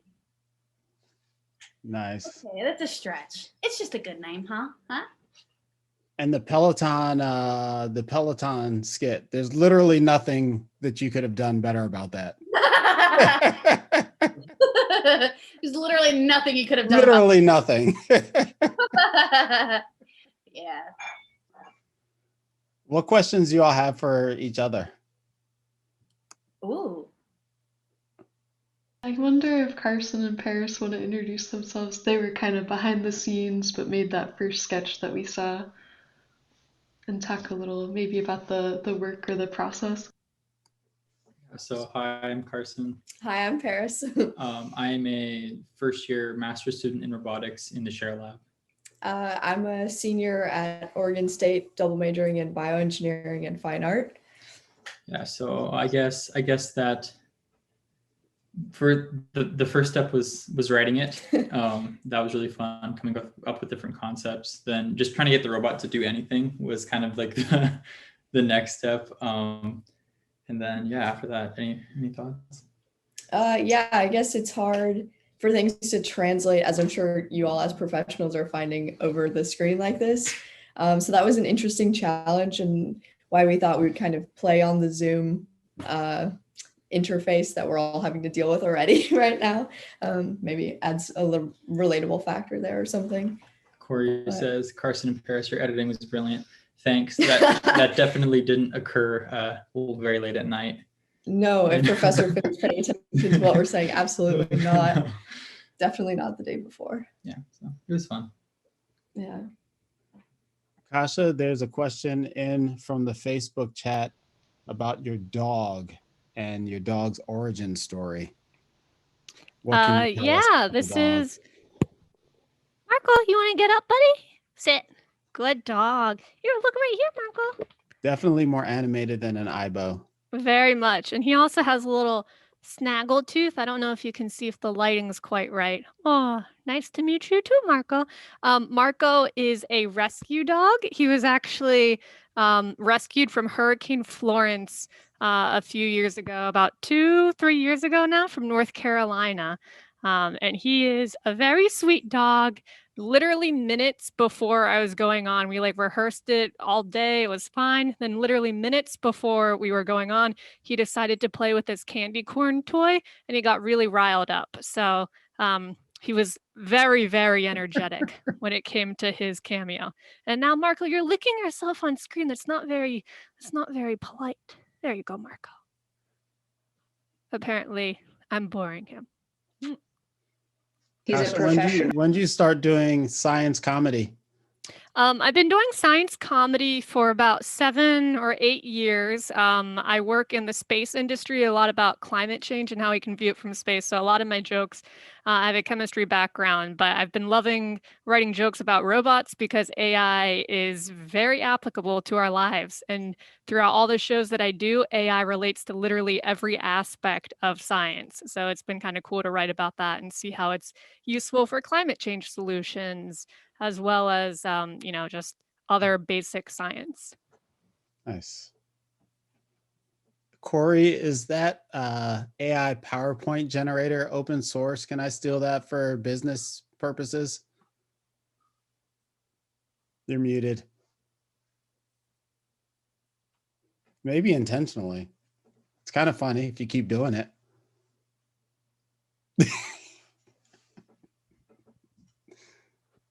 Now this is awkward. Is he doing it? Is he doing it intentionally? I think there's so many layers of OBS happening over there. Oh, I'm so deep. Oh, you're back. I just I thought it'd be funny to get deep in a tech hole. It's totally open source. You can try to, and it is way more runnable than it came across. But we've used it in a bunch of business coaching stuff, and it lands really well. It's a little touchy because sometimes the filters don't catch everything that might be considered offensive. So oftentimes I pre-screen it, but I'll post up the link right here. And yeah, there's also a website that I guess you could go to that I was trying to get going again now because every talk it generates is similar. But talkgenerator.com, you can try it out, or check out Talk Generator on GitHub. At the risk of indulging too much in the geeky side at 11:40 Central, at least, what's going on behind the scenes? Yeah, not too geeky at all. There's a research paper about it. We could get into the deep tech of it, but pretty much it does like concept explosion. So in goes the concept weatherman, and then it makes 100 associations of what would be one step away from weatherman. Then it digs into wiki quotes and Wikipedia, Google image search, Giphy, pulls from a bunch of different places, Unsplash. That it connects all that, and then it sort of puts each of those in a template, structures it in the slides, and then staples it all together and poops it out. What is the worst or craziest thing you ever got out of the back end of that thing? Oh. I don't know if I meant that literally. Well, honestly, with this, like, we were doing a live show for a deep learning summer school, and the final slide, the big like conclusatory remarks, were like it was like this good inspirational talk about like saving the planet, oil and gas and carbon, climate change, and then the final click was was like a Hitler Youth picture, which was like just Ouch. not. So audience loving it, and then just like quiet, and the performer that was doing it had to like quickly backpedal, pulled it like the sound when you pull a mic out of an amp, just like and then on to the next. Yeah. I'm curious, for those of you that are into both the science side of things and the comedy side of things, which came first? If that question has a definitive answer for any of you. The stress of software development drove me to comedy. Nice. You can see I learned to make comedy in my 9th grade biology class. So hand in hand. That's it. Nice. Yeah, I would say my science came first. when I started doing comedy, I actually started to do science jokes, but I wasn't very good at comedy, so a lot of people didn't like them. So I just thought like, oh, people don't really want to hear science jokes. And then when I moved to Washington, D.C. for my job, my coworkers found out that I did comedy. They're like, do you do science jokes? I'm like, you would come to a show that has science jokes. So based off of my background, I started writing science jokes. So technically, my background in science came before my background in comedy, but my science helped my comedy. Comedy's bad, but the science is solid behind it. Nice. Yeah, I started music first and then science and then comedy. So mild performing arts theme. Nice, triple threat.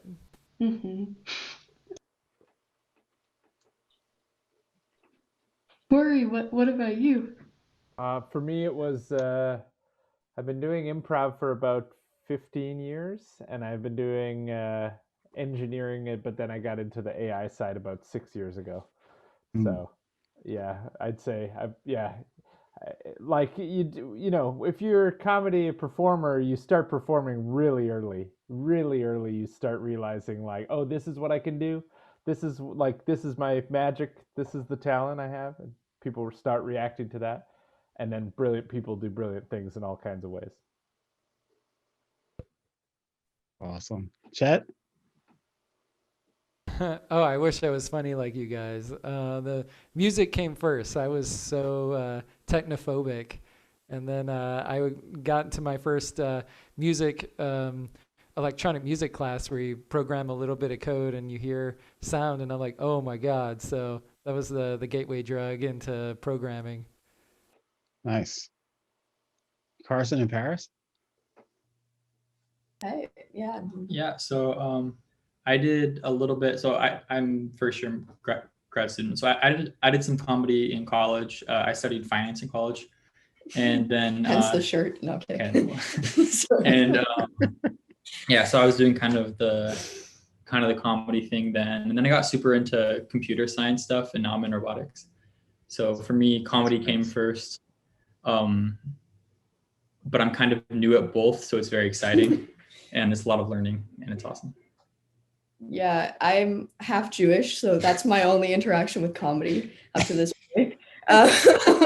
But it was definitely art first for me. My mother's an artist, a musician, composer. I saw that lifestyle and said, I'm also going to do engineering. So that's my life story right there. But yeah, I'm really excited to be doing this. I'm working as an undergrad in Dr. Fitter's lab. And I think I'm getting funnier just being around her adjacently. Awesome. We had a question come in via our stream. A couple questions around kind of the state of AI and generating jokes, and why is it so difficult for AI to generate good jokes? Funny answers welcome. Any takes on that prompt? No emotional trauma.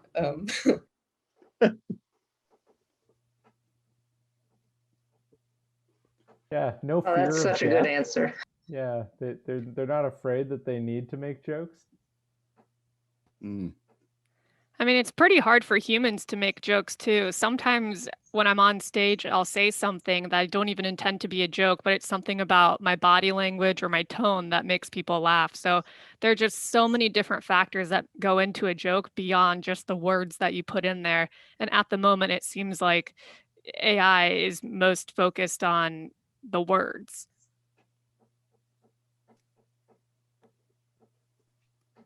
Nice. Corey, I'm not sure if this was you, but I saw a previous performance of the Singu-hilarity, and it was like text generation that was being improv. Was that you? And yeah, that was another tech that Piotr and I made. And like in that situation, it's just generating text. It's like it's not necessarily generating jokes. We've tried some stuff to generate jokes, and like the best stuff I've seen in the joke generation world is from a guy named Thomas Winters in Belgium. And he's figured out like there's formulas to formulaic jokes. So let's break out the templates and then fill it up and then ask a bunch of people. So the template, you know, is I like my blank like I like my blank. and then reference shared attribute function, and those work somewhat well. There's something interesting there. Take two arbitrary things, you go up the concept tree high enough. But I don't know. I agree. There's so much more that goes into actually telling a joke that's going to land.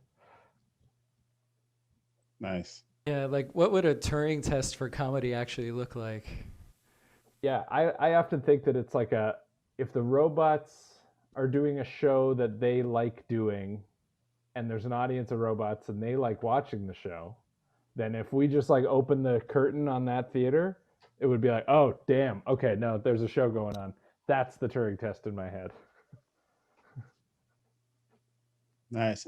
Any more questions from the Facebook or YouTube crowds?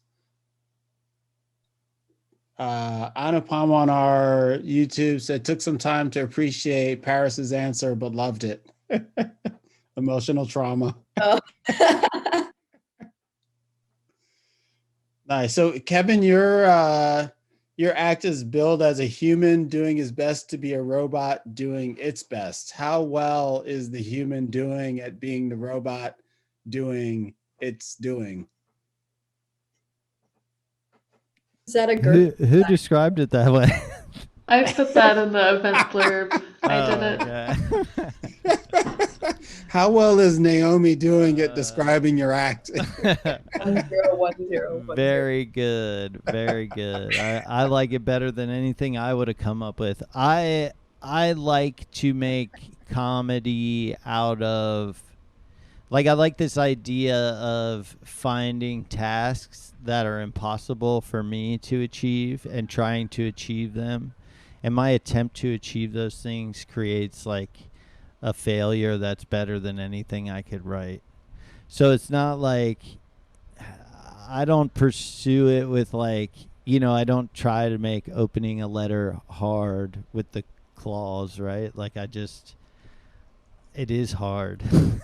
And like I just lean into that and let whatever comes from that work. Because I mean, like, as a performer, you get genuinely frustrated. You're like, oh man, what if I can't open this letter? And how long are people going to watch this and think it's funny? So you like start to build desperation. And I think that transparency is really like what people like about performance. And I think like what, sorry, is it Kasha? What Kasha said about like there's so much that's lost in the physicality. Like I've always been pursuing comedy that doesn't need context, or where the content is the least important part of the comedy.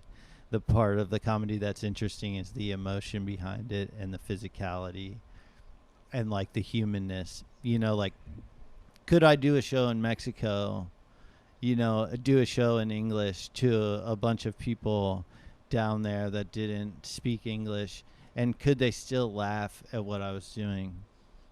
That interests me. Now, I've never done a show in Mexico. I don't know if I ever will, but if you guys have contacts down there, bookers, I'm into it. Thanks so much for having me, though. This was really, it was actually like a learning experience. I like that. I have a further question for Kevin. You must know by now that I was so stimulated and into your performance. And you've done this type of performance before, I think you've said. So I'm curious from like a comedy science like perspective, how many bits or how long have you been able to work this robot bit without losing an audience's interest? Or like, have you found like a sweet spot? Like the longest is like 20 minutes worth of that bit? I'm not sure. I've never tried to do this for very long. I did it at a variety show in Hollywood called Scott Neary's Booby Trap. Shout out. Great show in Hollywood. If you're ever in Hollywood, let me know. I can definitely get some robot comedians up there, but it's one of the best shows in Hollywood. And I developed it there, and that show is 4 minutes. And if you don't get done in 4 minutes, they like set off a bunch of stuff, and you get, basically like thrown off stage. No, not physically, but it just shows over. So I developed it on that stage, and then I did it for America's Got Talent, which was they gave me 90 seconds.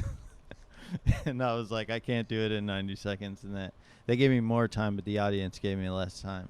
So I guess it depends on the crowd might be the answer, because I did it at America's Got Talent, and they really enjoyed booing me off stage. But I knew that the bit was good because I had done it for a year and a half for people that loved it and had fun. But I don't know. I've done just the microphone adjustment. Usually when I do it live, I do the microphone adjustment. That's the first thing I do is I go up to the mic and try to lift it up to my face. And I've done that for 4 or 5 minutes. I've done that for the entire act before, and not really gotten to the other stuff. So I don't know. Yeah, it's like one of those things you got to feel it out. I think this is a very strange space for me because I'm always like kind of trying to ride the wave of like what I'm feeling out there, which I'm sure is what you're used to as well. You dive a little deeper into something if it's working. But that means a lot to me, all those wonderfully nice things you've said. And I thought you were amazing as well. I can't do words that well, so cheers to you. Chelsea, when you first started asking about bits, I thought we were going down ones and zeros path. Oh, I guess I could have made that joke. Naomi, I'd love to hear you talk a little bit about your comedy and also your vision and inspiration for Singu-hilarity. I want to know if Paris is going to pass this semester. Nice. That's great. No, I started this kind of stuff when I was living in LA because the comedy opportunities proliferate so broadly. So I'd seen some people do robot comedy before, and I thought that was a really rich environment for just trying it out. I could walk 2 minutes from my studio apartment and get to the nearest open mic. So that was a lot of fun, just running around and testing out ideas and iterating. It turned out there were also some kind of clear trends and some nice data that came out of the project. So it turns out to be a pretty interesting, good research question too, like what's really important in word-based comedy at least. How important is timing or different timing strategies? How important is like adapting or doing different types of tags depending on how the performance is going.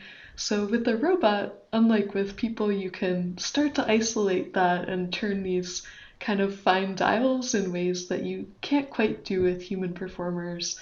Although, lots of human folks are really, really talented, very repeatable too. So that's been fun and been kind of a nice motivation to keep doing it as a professor up here as well.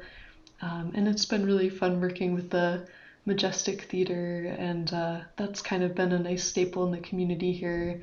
I play in different pit orchestras and like different musical ensembles up here a bit, and also got kind of my claws in the Majestic Theater and started programming there.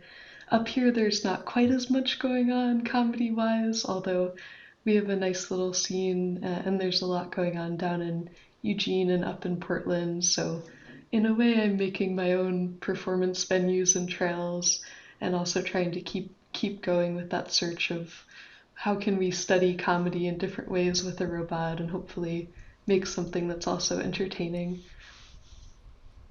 Yeah. Nice. Oh, and will Paris pass? I'm not grading her on anything, so she's safe. She's safe for now. Well, we'll see. Yeah. I have a question for Naomi, yeah, go ahead. if that's okay. Please. I was going to say, like, I'm interested what it's like for you as a scientist first to do comedy second and to do stand-up specifically, because it's such a,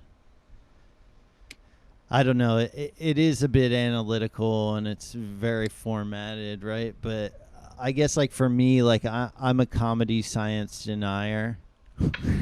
and I think, Nice.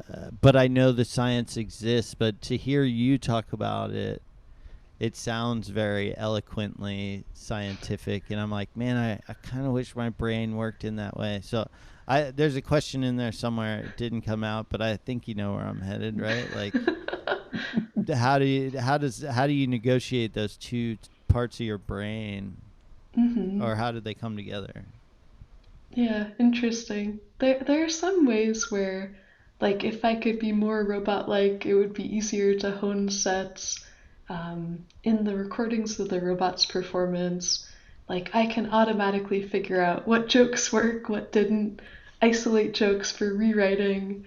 As many of us know as human comics, re-listening to your own sets is super painful, and it's so annoying and frustrating to try to go back in time and hear some of the excruciating silences and figure out what worked. So a cool thing with the robot is that kind of data-driven joke improvement that I can barely ever push myself through as a human. I think there is kind of analytic potential there to do it as a human too, but I'll have to write better software so I don't need like an intern to go through all those databases. Absolutely hate listening to old performances. You could be the missing link between destroying the comedian forever. I'm just kidding. I'm just kidding. I thought it was the Sarah Connor of comedy. Yeah. Very dangerous. It'll either go really well or really poorly. We'll see. I know some folks are on Eastern time, so it's getting pretty late. Maybe if there's any final questions, we could try to wrap it up. I greatly appreciate everyone sticking around and staying valiantly to the late hours of night from Canada and from DC area. It's pretty late for Sam too. Central. Any last words? I killed it. I killed the. You killed it. A lot of fun, everybody. Thank you. Yeah. They're just Thanks. standing and applauding at this point. It's just a roaring standing ovation. Did you want to say anything to help close up, Sam? Thanks. No, you're all awesome. This was amazing. Loved it, and appreciated the opportunity to be a small part of it. Thanks for joining and for hosting the Q&A. Thanks everybody for performing, and great to have you all. And thanks everyone who's still watching. You're very brave, very valiant. Real fans. Thank you so much for having us. Okay, thank you, everybody. Y'all were wonderful. Everyone. Thank you so much. Everyone was great.